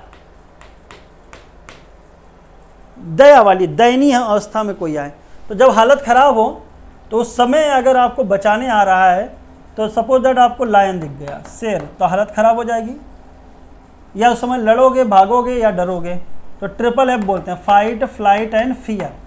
तो शेर देख के पसीना पसीना यानी स्वेटिंग, धक धक धक धक धक धक, हार्ट रेट क्या हो जाएगा ज़्यादा, ब्लड प्रेशर क्या हो जाएगा ज़्यादा, एकदम चौकन्ने हो जाओगे, तो प्यूपिल डायलेट हो जाएगा, पिपलरी डायरेक्शन, ताकि अच्छे से दिखे, अंधेरा रहे तब भी दिखने लगे, अलर्टनेस बढ़ जाएगा, सांसें तेज चलने लगेंगी, तो ये सब हो गया। और रोंगटे खड़े होना, गूज फ्लैश या पाइलो इरेक्शन, वह काम नहीं करोगे, जैसे कि उसमें खाना पचाना नहीं चाहोगे, तो ब्लड का सर्कुलेशन आपके डाइजेस्टिव सिस्टम में ना जाके ब्रेन वगैरह को जाएगा, मसल को जाएगा दौड़ने भागने के लिए। और डर बहुत ज़्यादा गए तो पैंट गीला, यानी कि यूरिथ्रल स्फिंक्टर क्या हो जाएगा, रिलीज हो जाएगा, रिलैक्स हो जाएगा। तो बेटा ये सब चीज़ें याद कर लेना, सिंपैथेटिक काम करता है। ये ऑटोनॉमस है, आपको सोचने की जरूरत नहीं, स्वतः हो जाएगा। ऑटोनॉमिक नर्वस सिस्टम के 2 पार्ट होते हैं, सिंपैथेटिक एंड पैरासिम्पैथेटिक। तो सिंपैथेटिक समझ में आ गया आपको, यानी ये ब्लड प्रेशर बीट रेट बढ़ाएगा, इसीलिए इसको बोलते हैं टैकीकार्डिया का होता है। और जो पैरासिम्पैथेटिक होता है सर, ये भी ऑटोनॉमस में आता है। ये क्या करता है कि जैसे मान लीजिए आप भागते भागते लड़ाई झगड़ा किए और भाग लिए, एक सुरक्षित स्थान पे पहुंच गए, तो किसी ने पूछा भाई क्या हो गया, इतना क्यों भागते हुए आ रहे हो, तो आप उसको तुरंत कोई जवाब नहीं दे पाते, कहते हैं बता रहे हैं, मतलब कि अब धीरे धीरे आपकी बॉडी नॉर्मल हो रही है, हमेशा ऐसा नहीं बना रहेगा। तो जो नॉर्मल लाने की पावर होती है किसके पास होती है, parasympathetic. Given below are two statement, one is labelled as assertion and other is labelled as reason. Assertion दिया है कि सेल मेम्ब्रेन में the ratio of protein and lipid are same considerably in different cell type. चलो हम लोग एक cell type ले लेते हैं, आरबीसी की मेम्ब्रेन, वही समझ में आ जाएगा। तो आरबीसी में प्रोटीन होता है 52% और लिपिड होता है 40% और 8 से 10% होता है कार्बोहाइड्रेट, ठीक है ना। इसका मतलब बेटा आपका प्रोटीन और लिपिड का रेशियो तो सेम नहीं है, तो इस वजह से असर्शन क्या हो गया, गलत। और सर अगर असर्शन गलत हो जाए तो आपको ऑप्शन में रीजन ना पढ़ के नीचे आ जाना चाहिए था। तो असर्शन नॉट करेक्ट वाला एक ही ऑप्शन लग रहा है, तो आंसर थर्ड हो जाएगा। और इस वजह से देखिए रीजन में दे भी दिया, इन human being the membrane of the erythrocyte has approximately 52% protein and 40% lipid. अगर बेटा ये लिख देता कि रेशियो सेम ना हो के डिफरेंट होता है, तो अब इस केस में जानते हो क्या हो जाता, दोनों सही भी हो जाता और क्या हो जाता, करेक्ट एक्सप्लेनेशन भी हो जाता, बढ़िया क्वेश्चन बनता वो, ठीक है ना। लेकिन फिलहाल आपका असर्शन गलत करके क्वेश्चन काफ़ी इजी कर दिया गया है, याद कर लीजिएगा। Reptiles are mostly terrestrial animals and their body is covered by dry and cornified skin, epidermal scale और स्क्यूट। तो भैया रेप्टिलिया ग्रुप जब टेरेस्ट्रियल में आया, तो इसीलिए रेप्टिलिया टेरेस्ट्रियल एडेप्टेशन देखिए क्या क्या किया भाई, उसकी स्किन सूख ना जाए, क्योंकि पानी वालों में मॉइस्ट होता था। अब भैया स्किन को ड्राई बनाया गया और ऊपर से क्या लगाया गया, मजबूत कवर, लेदर जैसा कॉर्निफाइड, ऐसे ऐसे हूप्स निकले थे, खुरदरी बनाई गई जिससे कि मजबूती बनी रहे, यानी एडाप्टेशन हुआ। सारे नहीं हुए भाई, क्योंकि क्रोकोडाइला याद होगा आपको, तो मोस्टली वर्ड ज़्यादा सही रहा, तो इसलिए आपका सही हो गया पहला। साथ ही साथ आपको पता है टेरेस्ट्रियल एडाप्टेशन में अपने आप को बचाने के लिए इनको यूरिकोटेलिक मोड ऑफ एक्सक्रीशन किया, यानी वाटर कंजर्व किया इन, और अपने अंडे को क्या किया, कैलकेरियस शेल के अंदर रखा, ओवी पैरस कहलाए। In reptiles heart is usually 2 chambered but 4 chambered in crocodile. Reptile में हार्ट यूजुअली 3 चैम्बर्ड होता है, क्योंकि मछलियाँ वाले ग्रुप जो होती है पाइसेस, सिर्फ वहीं पे 2 चैम्बर्ड होता है, बाकी एम्फीबिया मोस्ट रेप्टाइल 3 चैम्बर्ड होते हैं, क्रोकोडाइल, बर्ड और मैमल्स 4 चैम्बर्ड होते हैं। तो यहाँ पे 3 होना चाहिए था, बाकी चीज़ें सही है कि क्रोकोडाइल एक्सेप्शन होता है 4 चैम्बर्ड। तो पहला सही और दूसरा गलत, answer will be the second, ठीक है।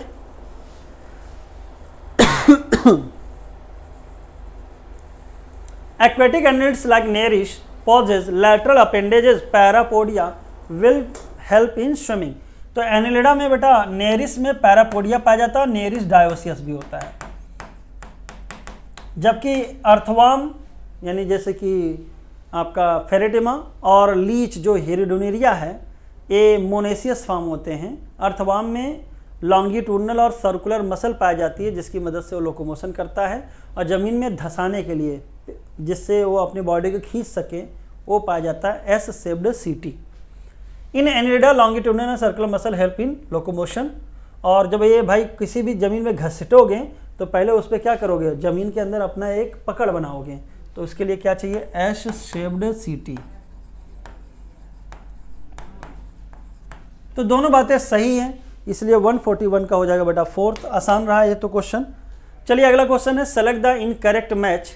इनकरेक्ट मैच बताना है जिम्नोस्पर्म हेट्रोस्पोरस। तो हेट्रोस्पोरी की शुरुआत हो गई थी बेटा आपका टेडोफाइटा में, जनरल लाइक सिलेजनेला एंड साल्विनिया। तो बाकी जिम्नो और एंजियो में तो मिलेगा ही मिलेगा। Sphagnum and Salvinia heterosporous. Salvinia के लिए तो बात सही है, एक्वेटिक टेडोफाइट होता साल्विनिया, ये भी याद कर लीजिएगा। स्फैग्नम मॉस है, पीट मॉस कहलाता है। तो सर आपका ब्रायोफाइट कैसा होता है, होमोस्पोरस, क्योंकि टेडोफाइटा से स्टार्ट हुआ था हेट्रोस्पोरी। तो fungi, algae, ब्रायो and most pteridophyte homosporous होते हैं। फिनोरिया ब्रायोफाइटा का मेंबर है, होमोस्पोरस। एंडियंटम वॉकिंग फर्न होता है, होमोस्पोरस। तो क्या पूछा है, गलत। तो गलत में आपका आ जाएगा सेकेंड, ठीक है।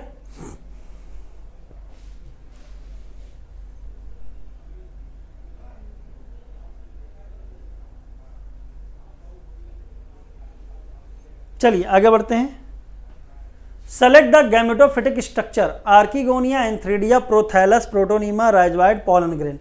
सर गैमेटोफिटिक स्ट्रक्चर का मतलब होता है हैप्लॉइड होना चाहिए, गैमेट बनाने वाली बॉडी होनी चाहिए। आर्किगोनिया फीमेल सेक्स ऑर्गन है,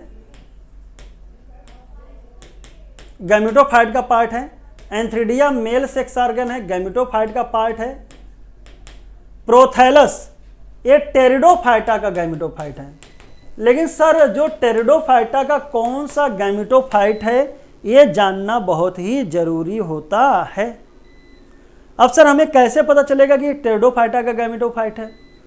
तो आप याद कर लीजिएगा, टेरिडोफाइटा दो कैटेगरी के होते हैं, ज़्यादातर कैसे होते हैं, होमोस्पोरस। तो सर ये रूल कहाँ पे लगेगा, प्रोथैलस रूल लगेगा होमोस्पोरस में। यानी अगर मैं पूछूं कि सिलेजनेला का गैमेटोफाइट प्रोथैलस तो गलत हो जाएगा, हेट्रोस्पोरस में प्रोथैलस शब्द नहीं यूज होगा। प्रोटोनिमा आपका प्राइमरी स्टेज, उसके बाद सेकेंडरी स्टेज, लीफी स्टेज, ये मॉसेस के गैमेटोफाइट होते हैं। राइजवाइड याद रखना, रूट और राइजवाइड में डिफरेंस भी आता है। रूट स्पोरोफाइट का पार्ट होता है जबकि राइजवाइड गैमेटोफाइट का पार्ट होता है। यूनिसेलर राइजवाइड पाया जाता है मार्केंसिया लिवरवर्ट में और मल्टीसेलर पाया जाता है मॉसेस में। पोलन ग्रेन मेल गैमेटोफाइट होता है जिम्नो और एंजियो का। तो ये सारे कैसे हो गए बेटा, गैमेटोफिटिक स्ट्रक्चर हो गए, तो ऑल लग गया। वैसे भी ए के साथ आपको सब देखो, आर्किगोनिया और प्रोटोनिमा तो सबको याद, प्रोथैलस सबको याद रहता है, तो ए के साथ सी खाली एक ही ऑप्शन में था, तो वैसे भी आंसर आपका फोर्थ हो जाता अगर सब ना याद हो तो मेरा मानना है कि अगर आपको इसको सही करना होगा, मान लो पूरा ना याद होगा, तो हम कैसे करेंगे, तो आप इस तरह से कर सकते थे एलिमिनेशन रूल से, ठीक है ना। इन विच प्लांट स्ट्रोबलाई या कोन्स आर प्रेजेंट, तो बेटा ये भी स्ट्रोबलाई या कोन्स की शुरुआत हुई थी टेरिडोफाइटा से। कोन्स में आता है ई से इक्विसिटम हो गया और एस से हो गया सिलेजनेला। साथ ही साथ कोन की बात करते हैं तो कोन बेटा आपका जिम्नो में भी पाया जाता है। आपका फीमेल कोन साइकस में एब्सेंट होता है, बाकी मेल कोन बनती है। फीमेल कोन क्यों नहीं बन पाती, क्योंकि बड़े बड़े मेगा स्पोरेंजियम ओव्यूल होते हैं जिसको लपेटने से मेगा स्पोरोफिल अच्छे से कॉम्पैक्ट नहीं बन पाती, और जब तक कॉम्पैक्ट ना बनेगा तब तक कोन या स्ट्रोबलाई नहीं कहलाएगा। अब एंजियो की बात करते हैं तो एंजियो ने ओन कोन की बात छोड़ दी, उसने कहा कि हम एकदम खूबसूरत चीज़ बनाएंगे जिसका नाम है फ्लावर। तो यानी हम अगर बात करें कि कोन्स कहाँ होगा, तो हेड आपका इक्विसिटम और सिलेजनेला यानी कि टेरिडोफाइट, और साथ ही साथ कहाँ पे, जिम्नो में। तो साइकस में मेल कोन याद कर लीजिएगा, फीमेल कोन नहीं होगा। पाइनस में दोनों होगा, मोनेसियस होगा। सिलेजनेला अभी तो लिखा ही है, इक्विसिटम हो गया।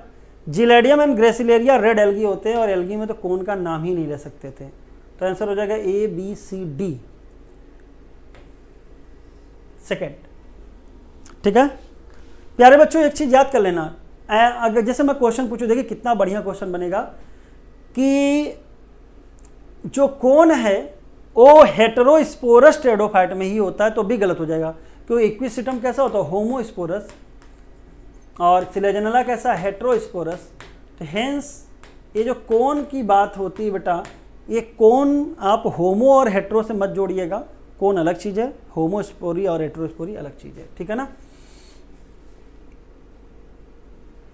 विच one of the following is the incorrect match regarding human blood group, human blood group के बारे में कौन सी बात गलत है। टोटल टाइप ऑफ एलील 3, देखते हैं कौन कौन से थे, आई ए, आई बी एंड आई। जब आई और ए बी थे, ये दोनों अलग अलग slightly different type of sugar produce करते हैं। स्मॉल आई कोई भी शुगर नहीं बनाता है, कोई एंटीजन नहीं पाया जाता है। Total type of genotype possible, formula होता है n/2 n+1 और 3 है, तो यहाँ पे 6 जीनोटाइप तो सही बनता है।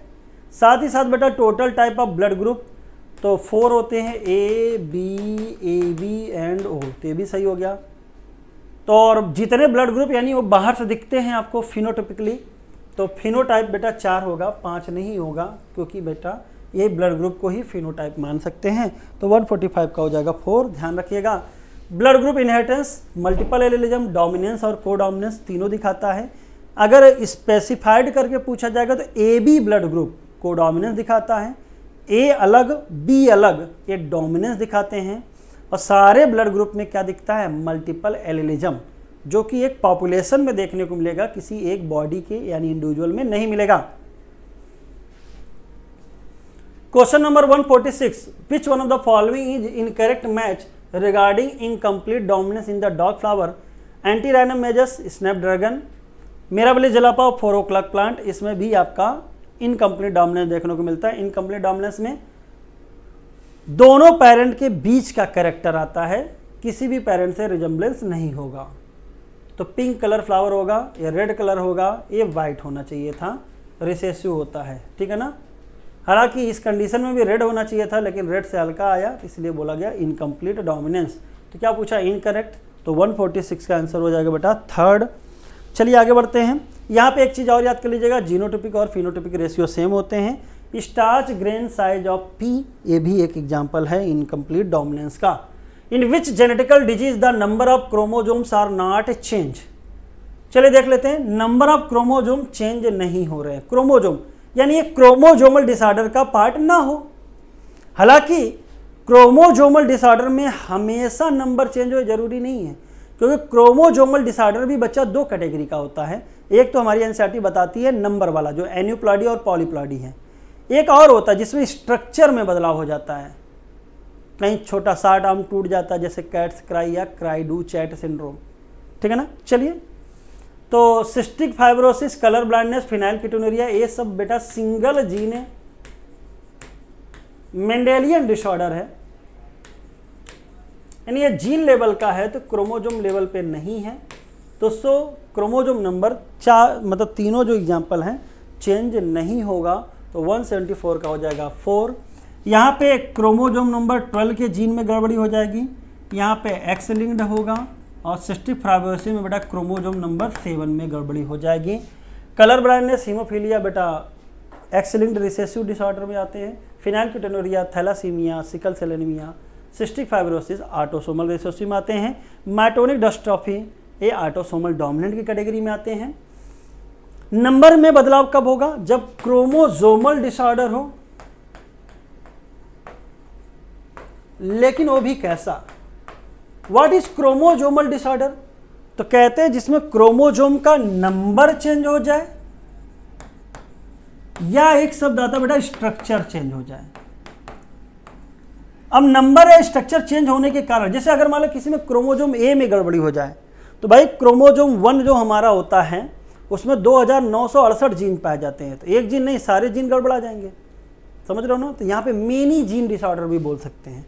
नंबर में 2 कैटेगरी बनती है, अगर हेप्लॉइड सेट बढ़ जाता है तो इसको बोलते हैं पॉलीप्लॉइडी, ज़्यादातर प्लांट में देखने को मिलती है। एक होता बेटा ऑटो पॉलीप्लॉइडी, और एक होता है एल्लो पॉलीप्लॉइडी। बायो में अगर कहीं पे एल्लो शब्द आ जाए तो एल्लो का मतलब होता है डिफरेंट, तो डिफरेंट जेनरा के कॉम्बिनेशन से पॉलीप्लॉइडी आती है, और ये सेम ग्रुप को ही मल्टीप्लाई कर देते हैं। येलो पॉलीप्लॉइडी में वीट और कॉटन एग्जाम्पल के रूप में चाहो तो याद कर लेना, कभी कभी लोग पूछ लेते हैं। बाकी ये तो पॉलीप्लॉइडी रहा। एक होता है एनयूप्लॉइडी। एनयूप्लॉइडी में सेट ऑफ एन, यानी एन के मल्टीपल में चेंज तो नहीं होगा, लेकिन 1 बढ़ जाए, 2 बढ़ जाए या घट जाए, ट्राइसोमी, मोनोसोमी, ये सब पढ़ लेते हो आप लोग। स्ट्रक्चर की बात करते हैं तो स्ट्रक्चर में हो जाता है एक डिलीशन, तो वाला नहीं है, बेस पेयर का नहीं है, डिलीशन ऑफ सेगमेंट। जैसे यहां पे deletion of short arm of 5th chromosome, 5वां क्रोमोजोम का छोटा सा आर्म, पूरा आर्म डिलीट हो गया। तो एक जीन नहीं, कई सारे जीन डिलीट हुए। बीमारी होती है क्राई डू चैट सिंड्रोम, जिसका दूसरा नाम होता है कैट्स क्राई सिंड्रोम। ऐसे डुप्लीकेशन, इन्वर्जन, ये सब किस में आते हैं बेटा, स्ट्रक्चरल बदलाव in chromosome. Given below are 2 statement, ABO blood group are control by gene I, बिल्कुल सही है। आई जीन के 3 एलील होते हैं।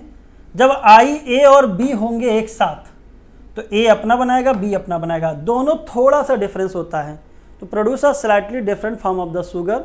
वाइल एलील आई नॉट को भी लिख सकते हैं या स्मॉल आई, दोनों लिख सकते हैं। ज़्यादा सही लिखने का तरीका होता है स्मॉल आई, ये दिखाता है recessiveness, does not produce any sugar, I not कोई शुगर नहीं देगा, लेकिन आई ए और बी जब दोनों एक साथ होंगे तो थोड़ा सा डिफरेंट टाइप के शुगर प्रोड्यूस करेंगे। तो आंसर हो जाएगा फोर्थ, कोई इसमें गड़बड़ी नहीं है।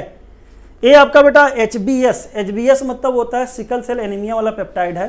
तो सिकल सेल एनीमिया में आपको पता होगा कि पढ़ा होगा आप लोगों ने कि छठे पोजीशन पे ग्लूटामिक एसिड की जगह वैलिन हो जाता है।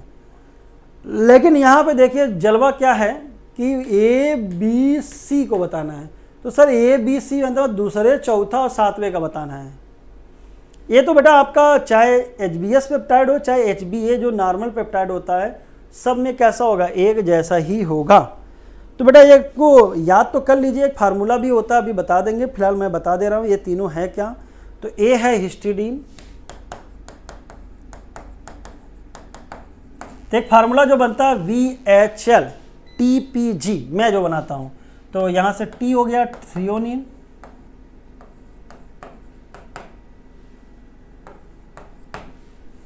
ठीक है, और ग्लूटामिक एसिड लास्ट में फिर आ जाता है। अब इसका फार्मूला क्या बना, VHL TPG। ये मुझे नॉर्मल का याद है, जी दोनों है, ग्लूटामिक दो बार है, छठे पे भी ग्लूटामिक है, सातवें पे। ये नॉर्मल का बता रहा हूँ, HBA का। तो V से वैलिन, H से हिस्टिडीन और L से leucine, threonine, proline, glutamic acid. ये तो नॉर्मल का हो गया। लेकिन जब बेटा आपका क्या हो जाएगा HBS, तो छठा वाला जो ग्लूटामिक होगा वो किसमें बदल जाएगा, वैलिन में। तो पहचानने का तरीका भी है, ये छठे से पहचान पाओगे। फार्मूला लिख लीजिएगा VHL TPG। तो A histidine, B threonine, C glutamic acid. तो तब तीनों सही हो गए। तो क्या आंसर पूछ रहा है, इनकरेक्ट। तो कोई भी इनकरेक्ट नहीं है, मैचिंग तीनों की सही की गई है, ध्यान रखिएगा। फार्मूला याद कर लीजिए VHL TPG। Select the incorrect match. ये बेटा स्टार्च ग्रेन साइज जो था उसमें याद करिएगा इनकम्प्लीट डोमिनेंस है। तो कैपिटल बी राउंड सीड और लार्ज ग्रेन, पूरा capital B small B, starch grain are intermediate size. लेकिन जो सीड का बाहर से शेप दिखेगा वो कैसा होगा, राउंड सीड। राउंड सीड सही है। जब स्मॉल बी भी होगा तो स्टार ग्रेन्स आर इंटरमीडिएट नहीं होना चाहिए था, ये होना चाहिए था स्मॉल साइज। और सीड कैसा हो जाएगा, रिंकल्ड शेप।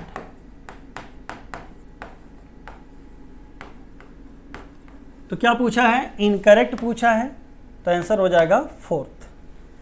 तो सर यहां से एक चीज समझ में आई कि कैपिटल बी स्मॉल बी रहा तो सीड का शेप कैसा रहा, राउंड।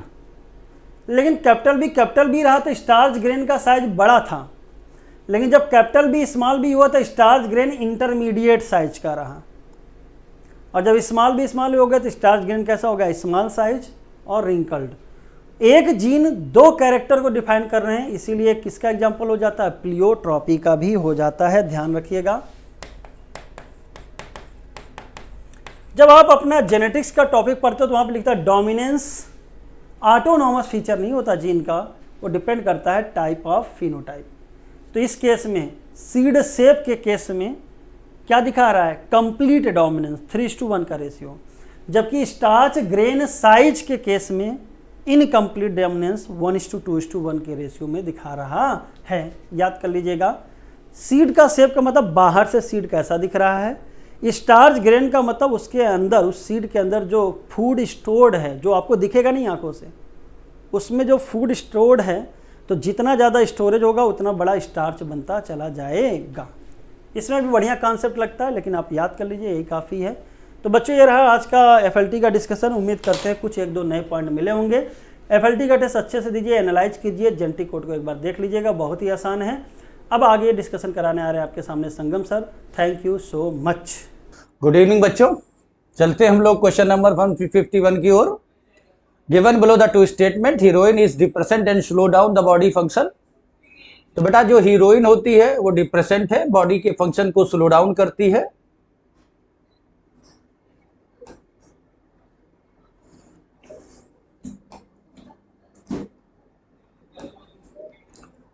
तो बेटा जो हीरोइन है वो ओपियाइड ड्रग की कैटेगरी में आती है, और याद होगा कि नेचुरल ओपियाइड के तौर पर मार्फिन मिली थी, और बेटा मार्फिन के डाई एस्टिलेशन से हमें हीरोइन बनते हुए दिखाई पड़ी थी। और बेटा जो हीरोइन है वो डिप्रेसेंट होती है, बॉडी के फंक्शन को स्लो करती है, टिस्टो। Cannabinoid are a group of chemicals which interact with the cannabinoid receptors present in principally in brain. बेटा जो कैनाबिनॉइड ड्रग्स होते हैं ये ऑब्टेन किए जाते हैं कैनाबिस सटाइवा से, और ये ग्रुप ऑफ केमिकल्स हैं। और बेटा जो कैनाबिनॉइड के रिसेप्टर्स होते हैं ये ब्रेन में पाए जाते हैं, और जो ओपियाइड रिसेप्टर होते हैं ये गैस्ट्रोइंटेस्टाइनल ट्रैक और सीएनएस ब्रेन दोनों में पाए जाते हैं। तो 151 both option is correct, so correct option is option 4। Next देखें 152, और 152 आपकी स्क्रीन पर बेटा further statement first is treatment of AIDS with anti retroviral drug only partially effective. बेटा कोई भी एड्स का ट्रीटमेंट के लिए कोई पावरफुल स्ट्रेटजी मैदान में नहीं, परमानेंट क्योर में नहीं, केवल एंटी रिट्रोवायरल ड्रग का यूज करके आप पार्शली क्योर कर सकते हैं, फुल्ली नहीं। So first statement is true. There is no lag time between the infection appearance of the AIDS symptom. भैया एड्स के सिम्टम एंट्री और एड्स के सिम्टम तक एक बड़ा टाइम जरूरत पड़ता है, इसे लैग टाइम कहते हैं। और बेटा ये लैग टाइम होता है 40 to 60 डेज का, 40 to 60 डेज याद रखते हैं, तब ये सिम्टम्स देखने को हमें मिलते हैं। So statement second is false but first is correct, so correct option is option first is correct, second is incorrect, so correct option is option second. Next देखिए 153 DNA fingerprinting is a technique to find out variation in individuals of a population at DNA level. तो बेटा DNA level पर individual population में जो variation है इसका पता लगाना डीएनए फिंगरप्रिंटिंग का गोल है। This statement is true. DNA fingerprinting has eminence application in field of forensic science, genetic diversity, evolutionary biology. बेटा जो डीएनए फिंगरप्रिंटिंग है उसका यूज हम लोगों ने जो सोशल क्राइम हुए हैं, एक्यूज्ड हैं, उनका पता लगाने के लिए करते हैं, साथ में जेनेटिक बायोडाइवर्सिटी का पता लगाने के लिए और एवोल्यूशनरी बायोलॉजी का पता लगाने के लिए भी करते हैं। और बेटा सेकंड स्टेटमेंट भी हो गया ट्रू। डीएनए फिंगरप्रिंटिंग की बात करते हैं तो बेटा एलेक्स जेफरी को याद करते हैं फादर ऑफ डीएनए फिंगरप्रिंटिंग के लिए, और डॉक्टर लालजी सिंह को father of Indian DNA fingerprinting के लिए याद करते हैं। तो 153 further 153 is correct option is option 4।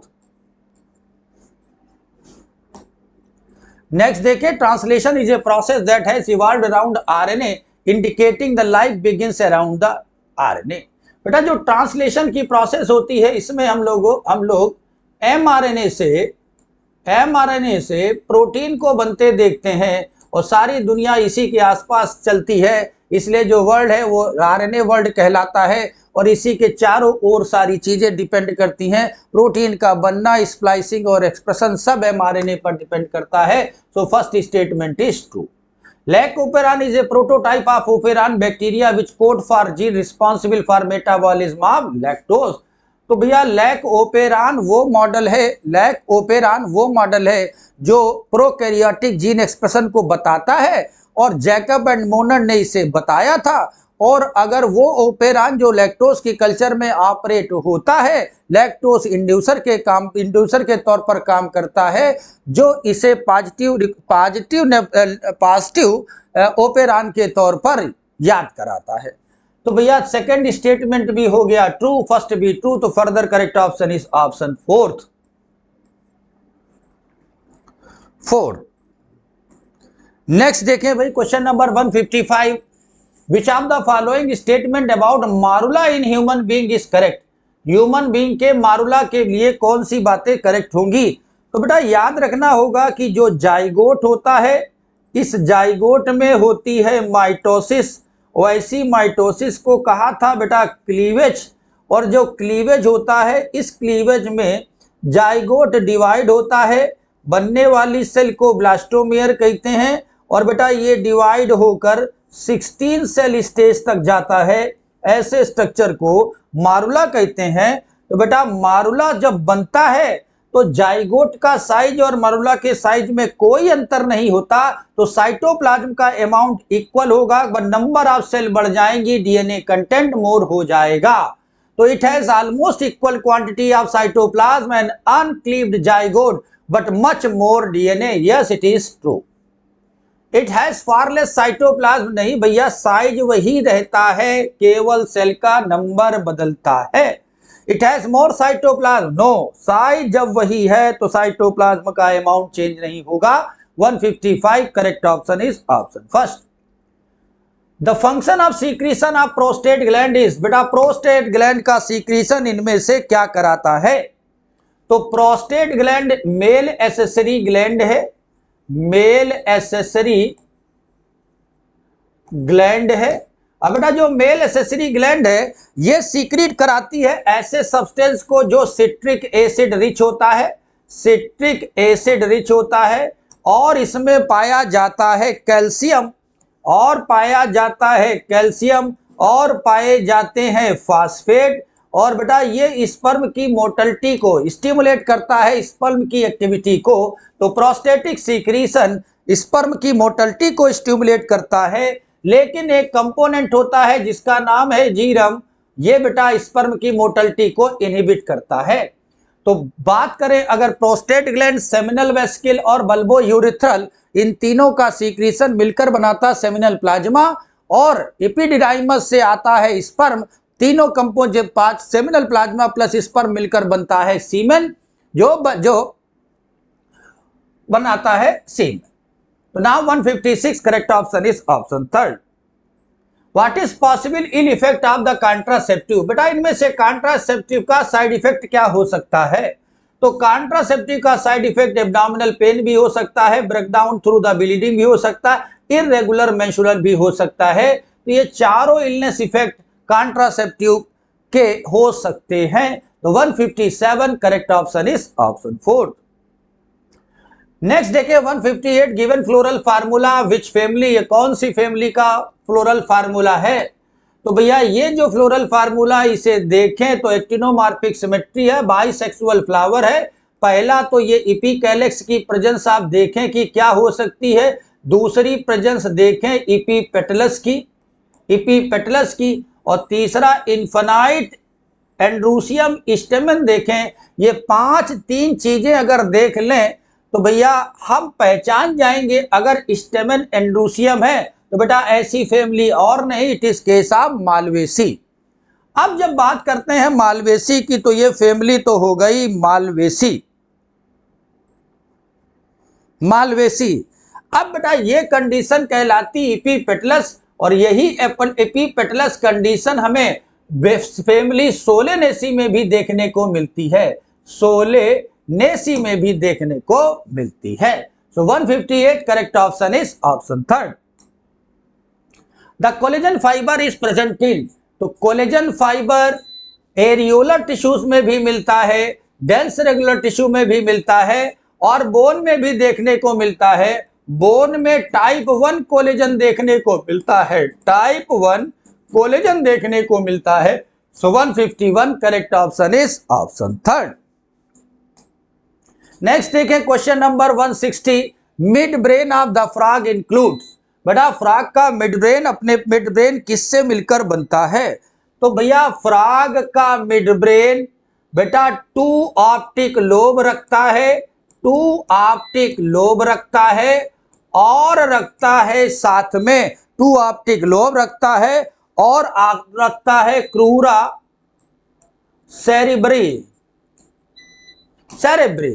तो बेटा सिंगल ऑप्टिक लोब नहीं रखता, 2 पेयर ऑफ ऑप्टिक लोब नहीं रखता, 5 ऑप्टिक लोब नहीं रखता, 2 optic lobe means 1 pair. So 160 correct option is option first. Next देखें 161, select the incorrect match, incorrect match को सेलेक्ट करें।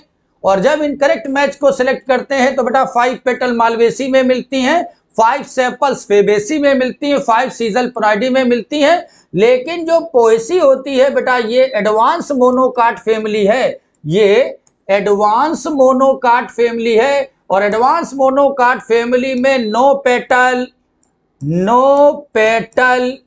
नो सेपल दोनों डिफरेंशिएट नहीं होते, देखने को मिलता है टैपल। टैपल की स्टडी होती है पेरियंथ, टैपल की स्टडी होती है पेरियंथ। तो बेटा यहाँ पेटल से मुलाकात नहीं होती, यहाँ प्रेजेंस होता है tepal. So incorrect match is option third. 95 mmHg PO2 oxygen का पार्शियल प्रेशर 95 mmHg कहाँ देखने को मिलता है? अगर हम लोग PO2 की बात करें तो बेटा PO2 104 हमें मिलता है एल्वियोलाई में। अब ये पहुंचता है ब्लड वेसल में और ऑक्सीजनेटेड ब्लड में PO2 हो जाता है 95 और ये पहुंचता है टिश्यू के पास। टिश्यू में पार्शियल प्रेशर हो जाता है 40 mmHg। तो 95 mmHg partial pressure oxygenated blood में होता है। तो 162 correct option is option 2। Next देखें 163 और 163 की बात करें, सेलेक्ट द इनकरेक्ट मैच। फिर एक बार इनकरेक्ट करें तो बेटा हीमोग्लोबिन रिस्पायरेटरी पिगमेंट है, यस। हीमोग्लोबिन में ग्लोबिन प्रोटीन है, हेमिक कंटेंट है। It is present in RBC, yes RBC में भरा होता है। Carbonic anhydrase present in only RBC, नहीं बेटा अप्लाज्मी से साथ प्लाज्मा में भी पाया जाता है। आरबीसी में मोर, प्लाज्मा में लेस होता है। So 163 incorrect option is option fourth. तो 163 correct option is option fourth. Which are the following compound maximum number of carbon? बेटा इनमें से मैक्सिमम नंबर ऑफ कार्बन किसमें देखने को मिलते हैं? तो बेटा अगर मैक्सिमम नंबर कार्बन की हम लोग बात करें तो जरा ध्यान से देखें।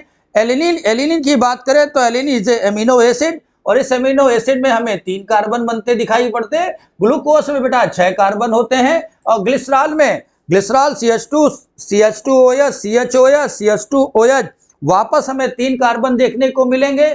लेकिन बेटा कोलेस्ट्रॉल में 15 कार्बन से ज्यादा होते हैं। कोलेस्ट्रॉल में 15 कार्बन से ज्यादा देखने को मिलता है। So maximum carbon present in cholesterol. और बेटा जो कोलेस्ट्रॉल की प्रेजेंस होती है वो एनिमल सेल मेम्ब्रेन की प्रॉपर्टी है, प्लांट की नहीं। तो 164 correct option option third. 165 each genus have one or more than one species epithet representing same organism but have morphological character। तो देखो सारी बातें सही है लेकिन बेटा सेम ऑर्गेनिज्म नहीं चाहिए, it is case of different organism. Different organism तो lion, leopard, tiger are 3 different species belongs to which common category? It is called genus and this genus is Panthera। Tomato, potato, brinjal 3 different species belongs to common category genus और this genus is Solanum. तो same organism नहीं, different organism चाहिए। Primata and Insecta are a top of order. तो जरा ध्यान से देखो बेटा, प्राइमेटा तो ऑर्डर होता है, man, ape, monkey, gorilla, gibbon आते हैं। लेकिन बेटा Insecta is a class, Insecta is a class but Primata is order. So second statement is further false. तो बेटा first and second both are incorrect. So correct option 165 is option first. Select the incorrect match. बेटा incorrect match को select करना है, incorrect match को select करना है। तो एंट अमीबा यूनिसेलुलर हिटोट्रॉफ होता है, प्रोटोजोवन प्रोटिस्ट कहलाता है। प्रोटोजोवन प्रोटिस्ट है, अमीबॉइड प्रोटिस्ट कहलाता है। पैरामीशियम सिलिएटेड प्रोटोजोवन प्रोटिस्ट है, यूनिसेलुलर हीटोट्रॉप है। ईस्ट यूनिसेलुलर हीटोट्रॉप होती है, फंजाई का मेंबर है, एस्कोमाइसिटीज में आती है, फिजन भी करती है, बडिंग भी करती है, बेकर्स ईस्ट कहलाती है, ब्रेवरेज ईस्ट कहलाती है। लेकिन भैया पेनिसिलियम यूनिसेलुलर नहीं होता, ये होता है multicellular. So incorrect match is option third. अब correct option 166 is option third. Penicillin Ascomycetes का मेंबर है, एंटीबायोटिक को प्रोड्यूस कराता है। Glycolysis process occurs in which organism? इनमें से कौन से ऑर्गेनिज्म में ग्लाइकोलिसिस देखने को मिलेगी? तो बेटा glycolysis is common in, glycolysis is common in anaerobic respiration plus aerobic respiration. दोनों रिस्पायरेशन में ग्लाइकोलिसिस होती है, इसलिए नॉस्टक, यूग्लिना, साइकस, वॉलवॉक्स, सीफेन सब में ग्लाइकोलिसिस देखने को मिलेगी। सो correct option is option fourth. 168, तो 168 is which is a type of triose phosphate. बेटा इनमें से किसे ट्रायोस फास्फेट कहते हैं? तो हमको याद होना चाहिए बेटा फ्रक्टोज 1,6 बाइफास्फेट जब स्प्लिट करता था तो इसने ग्लिसरल्डिहाइड 3 फास्फेट बनाया था और डाईहाइड्रोक्सी एसीटोन फास्फेट बनाया था। This is called as a triose phosphate. तो glyceraldehyde 3 phosphate, dihydroxy acetone phosphate दोनों क्या कहलाते हैं? Triose phosphate. So correct option 168 is option third. 169 की बात करें, the several order of the non endocrine, several other non endocrine tissue secrete hormone called growth factor. बहुत से नॉन इंडोक्राइन टिश्यू हैं जो ऐसे हार्मोन निकालते हैं जिन्हें ग्रोथ फैक्टर कहते हैं। इसीलिए बेटा हार्मोन की मॉडर्न डेफिनेशन आई थी कि हार्मोन केवल वही नहीं होते जो इंडोक्राइन ग्लैंड से निकले, वो होते हैं जो नॉन न्यूट्रिएंट हो, स्मॉल अमाउंट में हो, अदर चीज से भी निकले और केमिकल मैसेंजर के तौर पर काम करें। सो first statement is true, growth factor is essential for normal growth issue and their repairing and regeneration। yes, growth factor इसी काम के लिए जिम्मेदार हैं। तो 169 further correct option is option fourth. अब बेटा ये जो growth factor non endocrine tissue की बात करी थी, तो क्या आपको जीआईटी याद है? Gastro intestinal tract. तो 169 correct option option fourth. Given below two statements, one labeled as assertion and another labeled as region। Anaerobic respiration, aerobic respiration में सारी ATP not produced through ETS। तो भैया एरोबिक रिस्पायरेशन में सारी ATP ETS से नहीं बनती। जरा याद करो, ATP जो बनती है एक डायरेक्ट ATP कहलाती है, इसे हम substrate level ATP substrate level phosphorylation कहते हैं, और एक कहलाती है इनडायरेक्ट एटीपी जो ETS से बनती है, ETS से बनती है। ग्लाइकोलिसिस में हम लोगों ने 4 डायरेक्ट ATP बनते देखी थी, क्रेब्स साइकिल में 2 ATP डायरेक्ट बनते देखी थी। इसका मतलब सारी ATP ETS से नहीं बनती, असर्शन हो गया true. Reason, in glycolysis ATP and Krebs cycle GTP are produced by substrate level phosphorylation. This is true and correct explanation. So 170 correct option is both are correct but correct explanation. So correct option is option 4th.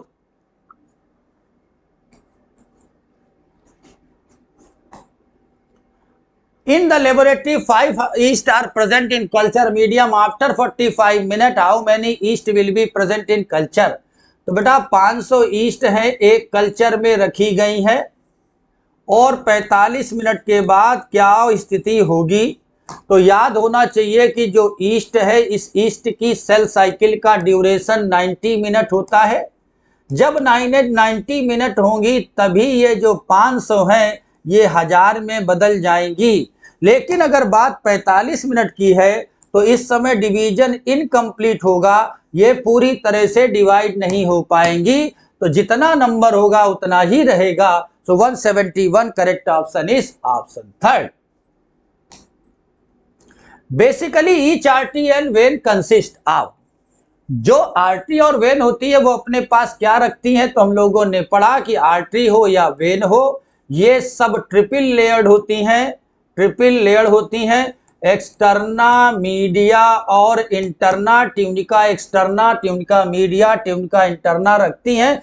3 he layer देखने को मिलती हैं। अगर ये media thick हो जाए तो artery याद आती है, और अगर बेटा थिन आए तो वेन याद आती है। तो आर्टरी हो या वेन हो दोनों में हमें 3 ही लेयर देखने को मिलती हैं। तो 172 correct option is option third. Next देखें 173, select the correct statement for function of ANF। इनमें से कौन सा ANF का फंक्शन है? तो भैया जो ANF है वो इनहिबिट करता है रास मैकेनिज्म को, और रास मैकेनिज्म जब काम करती है तो बेटा GFR बढ़ता है और वैसो कॉन्स्ट्रिक्शन एक्टिविटी बढ़ती है, BP बढ़ता है, और जब ANF मैदान में आता है तो ये इनहिबिट करता है तो GFR भी कम होगा, वैसो कॉन्स्ट्रिक्टर डायलेटर बनेगा और BP भी कम होगा। तो ये ब्लड प्रेशर को भी रिड्यूस करेगा, डायलेशन करेगा ब्लड वेसल को, GFR को डिक्रीज करेगा, और एट्रियल वॉल से रिलीज होता है। एट्रियल वाल से रिलीज होता है, हार्ट की एट्रियल वाल से रिलीज होता है। तो 173 correct option 4। 174 the porous cellophane membrane of the tube allow the passage of molecule based on concentration gradient। तो बेटा सेलोफेन मेम्ब्रेन पोरस मेम्ब्रेन होती है और इसे हम लोग यूज करते हैं हीमोडायलिसिस में। और इस डायलिसिस में मेम्ब्रेन के बाहर की ओर हम लोग ठीक ही डायलाइजिंग फ्लूइड भर देते हैं, जो जस्ट लाइक प्लाज्मा कंपोजिशन होता है, but they have no nitrogenous waste. तो छन छन के चीजें इधर आ जाती हैं। तो फर्स्ट स्टेटमेंट इज ट्रू। तो 174 first statement is true. During the process of haemodialysis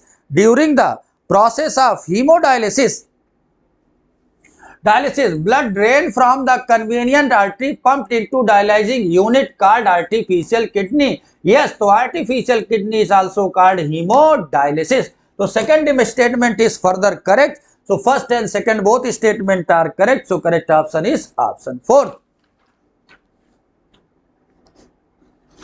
और बेटा जिस कन्वीनियंट आर्टरी की बात करते हैं, ये कन्वीनियंट आर्टरी बेटा रेडियल आर्टरी के तौर पर याद रखी जाए।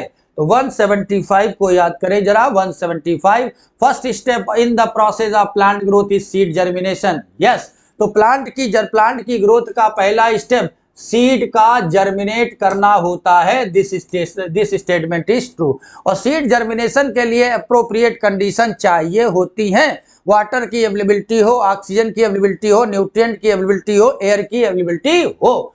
Generally growth is accompanied by metabolic process. Yes, growth metabolic process का रिजल्टेंट है। एनाबॉलिक कैटाबॉलिक दोनों ही चाहिए, लेकिन एनाबॉलिक मोर चाहिए, कैटाबॉलिक लेस चाहिए। द एक्सपेंस ऑफ एनर्जी, वो कौन सी मेटाबॉलिक एक्टिविटी है जिसमें एनर्जी लगती है, उसे हम लोग एनाबॉलिक कहते हैं। जिसमें एनर्जी प्रोड्यूस होती है उसमें कैटाबॉलिक कहते हैं। तो अब बेटा दोनों स्टेटमेंट 175 के दोनों स्टेटमेंट हो गए करेक्ट। अब दोनों स्टेटमेंट अगर करेक्ट हो गए तो बेटा अपना ऑप्शन हो जाएगा 175। Correct option is further option 4। 175 correct option is option 4। चलिए बच्चों, हम लोग बात कर रहे हैं 176 क्वेश्चन की, जिसमें लिखा हुआ है initial length of the pollen tube is 2 centimetre and after T time finally pollen tube length is 3 centimetre. What is the percent relative growth. तो देखो, आपने रिलेटिव ग्रोथ के बारे में बात करते हैं तो आपको परसेंटेज निकालना है यहाँ पर, लेकिन आपको उससे पहले अगर एब्सोल्यूट ग्रोथ निकालनी है तो एब्सोल्यूट ग्रोथ आप कैसे निकालते हैं। तो एब्सोल्यूट ग्रोथ निकालने का जो फॉर्मूला है वो है length final minus length initial. तो आप देखिए, ऐसे ही आपने क्वेश्चन किया होगा area of surface area of leaf को लेकर। यहाँ पर लेंथ ऑफ ट्यूब दे दिया, कोई बड़ी बात नहीं है। फाइनल क्या हुई 3 और आपके इनिशियल क्या थी 2। तो आपके पास कितना बढ़ गया है 1 सेंटीमीटर लेंथ एब्सोल्यूट ग्रोथ हो गई। लेकिन जब रिलेटिव ग्रोथ की बात करते हैं तो हम परसेंटेज की बात करते हैं। तो यहाँ पर हम क्या कहते हैं, एल माइनस मतलब एल फाइनल जो होगा माइनस एल इनिशियल मतलब लेंथ इनिशियल, है ना, लेंथ इनिशियल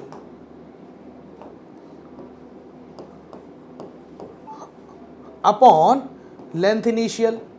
ये फॉर्मूला है बेटा, है ना, याद रखिएगा, इनटू 100। जब ऐसे हम करेंगे तो फाइनल क्या थी, फाइनल हुई है 3 और इनिशियल क्या थी 2, आपके पास फिर क्या 2 और इनटू 100। जब ऐसे काम करेंगे तो हमारे पास ये कितना आ जाएगा, ये आ जाएगा आपके पास 50%। ये आपके पास कितना जवाब आ जाएगा 50% आ जाएगा, है ना। तो आपको ये बात देखनी पड़ेगी। तो ये जवाब आपके पास यहाँ पर रिलेटिव वाला 50% आ जाएगा। ठीक है, आगे देखिए अगला क्वेश्चन 177 लिखा हुआ है the characteristic of the cell in the elongation phase of growth. तो आपको पता है कि भाई फेजेस आपकी 3 हैं। पहली फेज आपके पास मेरिस्टेमेटिक फेज, दूसरा एलोंगेशन, तीसरा आपके पास मैचुरेशन। आपको पता है सेल की मैक्सिमम ग्रोथ एलोंगेशन फेज में होती है। यहीं पर वैक्यूलाइजेशन शुरू होता है और न्यू सेल वॉल के डिपोजिशन शुरू होते हैं, क्योंकि सेल का साइज बढ़ रहा है। तो आपके पास इंक्रीज वैक्यूलेशन होता है, सेल एनलार्जमेंट भी होता है, न्यू सेल वॉल का डिपोजिशन भी होता है। आंसर आपके पास 177 का 4 हो जाएगा। लेकिन आपको पता है मैचुरेशन वाले रीजन में पाए जाने वाली सेल मैक्सिमम ग्रोथ कर चुकी होती है, मैक्सिमम साइज अटेन कर चुकी होती हैं। हम कह सकते हैं वो डिवीज़न भी छोड़ चुकी होती हैं और मैच्योर हो जाती हैं, मतलब डिफरेंशिएट हो जाती हैं। लेकिन जब मेरिस्टेमेटिक सेल फेज के अब बात करी जाए तो सेल छोटी है, कॉन्स्पिक्यूअस न्यूक्लियस है, लार्ज NYC रेशियो है, आपके पास डेंस साइटोप्लाज्म है और आपके वैक्यूल का साइज ना के बराबर है या फिर नहीं है। बहुत सारे प्लाज्मोडेस्मेटल कनेक्शंस होते हैं। आपने ये बात पढ़ी होगी प्लांट ग्रोथ एंड डेवलपमेंट में। आगे देखिए अगला क्वेश्चन क्या है, which one of the following are the incorrect match. Incorrect match आपके पास कहाँ से है, इकोसिस्टम से लेकर है। क्रॉप फील्ड की बात कर रहे हैं तो वो मैन मेड है, एक्वेरियम की बात करें ये भी मैनमेड इकोसिस्टम है, ग्रासलैंड और डेजर्ट आपके पास टेरेस्ट्रियल इकोसिस्टम है। लेकिन फाइटोप्लैंक्टन्स को हम कंज्यूमर नहीं कहते बेटा, हम इसे क्या कहते हैं, इसे हम प्रोड्यूसर कहते हैं। एक्वेटिक मीडियम में प्रोड्यूसर्स कहलाते हैं। ये क्या कहलाते हैं बेटा, प्रोड्यूसर्स कहलाते हैं। आपको ये बात समझनी, ये वाली बात गलत हो गई, आंसर आपके पास 4 हो जाएगा 178 का। 179 देखें, लिखा हुआ है the barnacle growing on the back of whale are the example of. तो आपको पता है बर्नेकल जो होते हैं वो ग्रो करते हैं वेल के ऊपर। वेल को कोई फायदा कोई नुकसान नहीं, लेकिन बर्नेकल को फायदा है, वो एक जगह से दूसरी जगह पहुंच जाते हैं और अपने फीडिंग को तलाश कर सकते हैं। कहने का मतलब ये कमेंसलिज्म है, बिल्कुल है, असर्शन में कमेंसलिज्म सही है। फिर लिखा द बर्नेकल हार्म्स द वेल। अगर हार्म कर रहा होता तो आपको यहाँ जीरो इंटरेक्शन नहीं होता, बर्नेकल हार्म नहीं करता, जिसकी वजह से वेल की पॉपुलेशन बता रहा है और उसका सर्वाइवल रिड्यूस हो गया है। ये बात बिल्कुल गलत है। आपके पास असर्शन तो सही है, रीजन गलत है। आंसर सेकंड बन जाएगा बेटा, आंसर सेकंड बन जाएगा 179 का। चलिए 180 क्वेश्चन देखते हैं। लिखा हुआ what is the magnitude of the R. R आपको पता है intrinsic rate of natural increase कहते हैं और आर बराबर होता है B माइनस डी, है ना। और आपकी कुछ आर की वैल्यू एनसीईआरटी ने दी हुई है, जैसे कि आर की वैल्यू आपको पास फ्लोर बीटल की इसने पूछ लिया है, फ्लोर बीटल का आपको पूछ लिया है और फ्लोर बीटल की वैल्यू क्या है तो 0.12 है। एक वैल्यू आपको और दी गई है जिसमें आपको 1981 में ह्यूमन पॉपुलेशन की बात की है, ह्यूमन पॉपुलेशन की बात करी है। ह्यूमन पॉपुलेशन की आर वैल्यू कितनी होती है 1981 में कितनी थी, तो ये वैल्यू आपके पास 0.0205 होती है। एक वैल्यू और दी गई है, आपको ये बात बतानी है, क्या आपको वो बात याद है, यस और नो। आपको नॉर्वे रेट की और वैल्यू दी गई है। नॉर्वे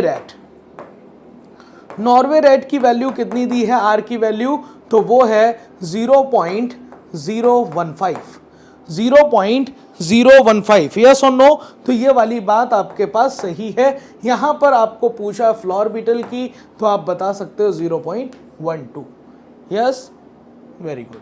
आगे देखें 181 which one of the following are the type of toxin coding gene.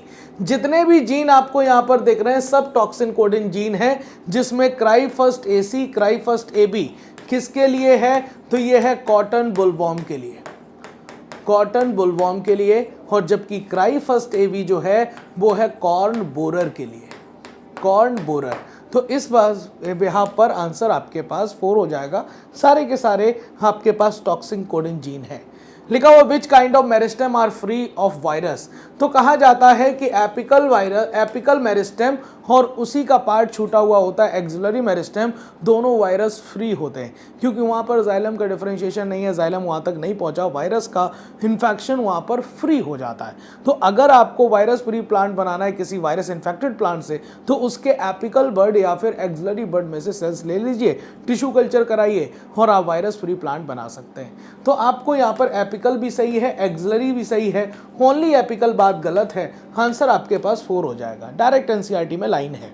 आगे देखिए 183 select the 3 options that can be thought for increasing food production.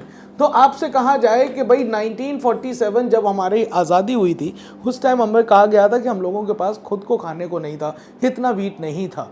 तो उस टाइम क्या क्या हमारे दिमाग में चल रहा था कि कैसे हम अपने ही क्रॉप का, अपने सीरियल्स का, अपने अनाज का प्रोडक्शन बढ़ा पाएँ। तो हमारे पास 3 मेन एरिया थे जहाँ पर हम लोग काम कर सकते थे। पहला, एग्रोकेमिकल बेस्ड एग्रीकल्चर का यूज़ कर सकते थे, क्योंकि आपके पास इंसेक्ट और पेस्ट की वजह से आपके जो खेती में लॉस था वो ज़्यादा हो रहा था। एग्रोकेमिकल का यूज़ करके हमने वो लॉस रोका। ऑर्गेनिक एग्रीकल्चर भी कर सकते थे और genetically engineered crop based agriculture भी कर सकते थे। ये हमारे पास थॉट थे, लेकिन इसमें से अगर हम कहें आज के टाइम में सबसे ज़्यादा बेनिफिशियल कौन है तो वो है जेनेटिकली इंजीनियर्ड। तो लेकिन ये थॉट के बारे में बात कर रहा है, तो यहाँ पर आंसर 4 हो जाएगा। तीनों बातें सही है। आगे लिखा हुआ है transgenic animal are made that carry genes which makes them more sensitive to toxic substance than non transgenic animal. तो आपको पता है ट्रांसजेनिक एनिमल्स का यूज़ हम करते हैं नॉर्मल फिजियोलॉजी और डेवलपमेंट जानने के लिए, स्टडी ऑफ डिजीज़ के लिए, बायोलॉजिकल प्रोडक्ट्स के बारे में पता करने के लिए, वैक्सीन सेफ्टी और टॉक्सिक केमिकल की चेकिंग के लिए भी। तो उसी के हिसाब से हम बात कर रहे हैं। और टॉक्सिसिटी से testing transgenic will allow us to obtain result less time. हाँ, हम इस टॉक्सिसिटी को पता कर सकते हैं कम टाइम में ट्रांसजेनिक एनिमल्स का यूज़ करके। दोनों स्टेटमेंट बिल्कुल सही है। आंसर आपके पास 4 हो जाना है। 185 लिखा हुआ है which is not involve in gel electrophoresis. Gel electrophoresis में कौन इन्वॉल्व नहीं होता? यूवी लाइट बिल्कुल इन्वॉल्व होती है, क्योंकि ऑरेंज कलर के बैंड आपको इसी में दिखाई देंगे। इथिडियम ब्रोमाइड की स्टेनिंग करके ऑरेंज कलर की बैंड यूवी लाइट में ही दिखाई देते हैं। इथिडियम ब्रोमाइड आपके पास स्टेनिंग की जाती है। एग्रोज जेल इलेक्ट्रोफोरेसिस में जेल का मेन काम एग्रोज का ही है। टेक पॉलीमरेज का यूज़ नहीं करते। टेक पॉलीमरेज का यूज़ हमारे पास होता है पीसीआर में, पॉलीमरेज चेन रिएक्शन में। आंसर आपके पास 185 का 4 हो जाएगा। 186 लिखा हुआ है कि which is required for the formation of recombinant DNA molecule. Recombinant DNA molecule को बनाने के लिए किस चीज़ की ज़रूरत पड़ेगी? आपको प्लाज्मिड की ज़रूरत पड़ेगी ही, वो वेक्टर जिसमें जीन ऑफ इंटरेस्ट को जोड़ा जाएगा। लेकिन रेस्ट्रिक्शन एंजाइम की भी ज़रूरत पड़ेगी जिससे जीन ऑफ इंटरेस्ट और प्लाज्मिड को कट किया जाएगा। और जोड़ने की भी ज़रूरत पड़ेगी कि जीन ऑफ इंटरेस्ट को जोड़ने के लिए डीएनए लाइगेज की ज़रूरत पड़ेगी।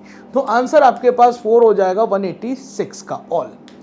187 बढ़िया क्वेश्चन है। देखिए लिखा हुआ है असर्शन में genetic code is degenerate. Degenerate का मतलब क्या होता है?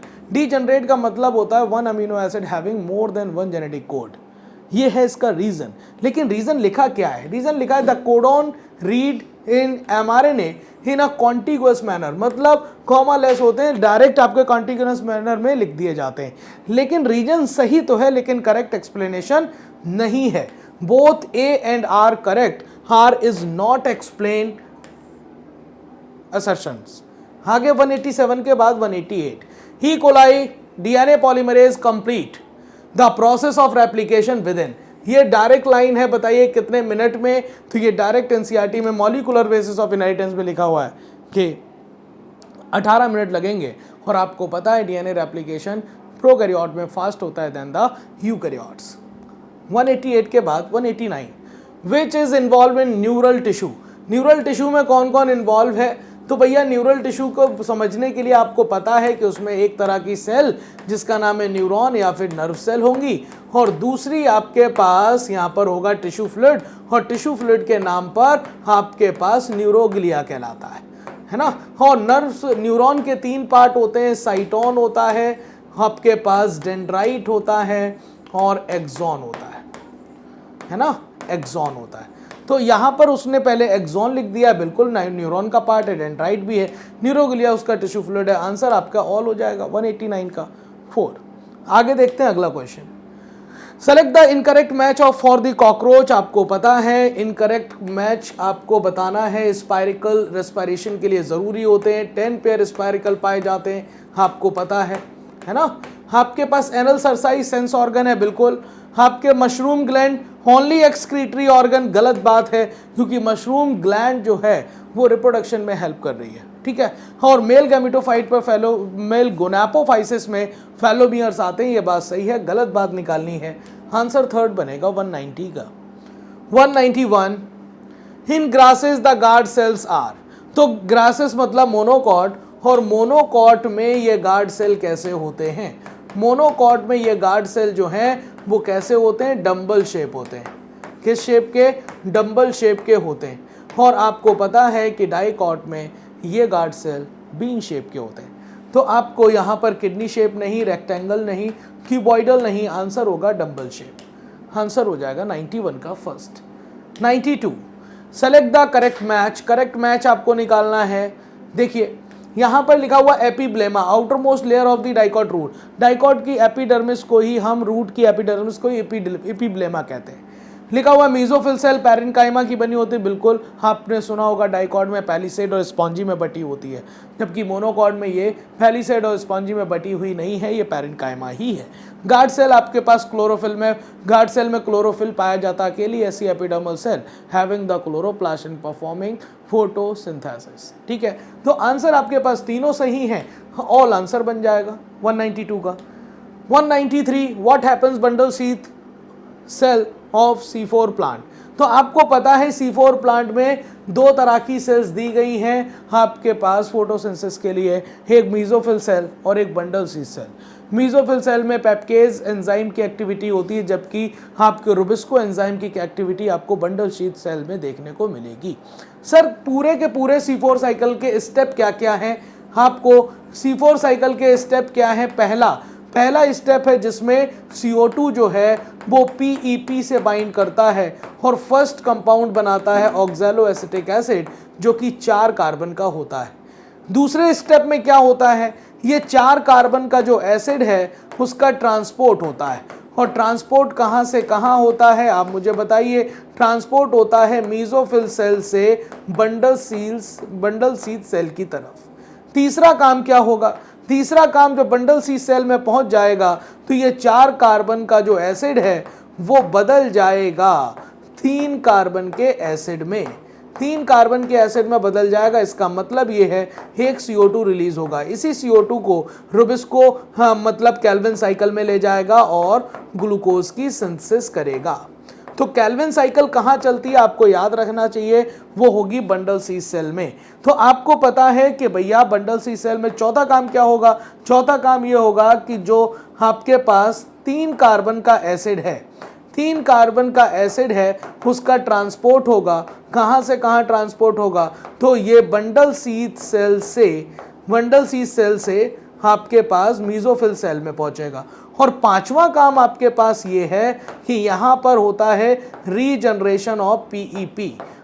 रीजनरेशन ऑफ पीईपी, पीईपी मतलब फॉस्फोइनॉल पायरुवेट या फिर पायरुविक एसिड। ये कहाँ होगा? ये होगा आपके पास मीजोफिल सेल में, और एक पीईपी को रीजनरेट करने के लिए 2 एटीपी की ज़रूरत होती है। इस तरह से 6 पीईपी को बनाने के लिए 12 एटीपी और 18 एटीपी आपको लगते हैं केल्विन साइकिल में।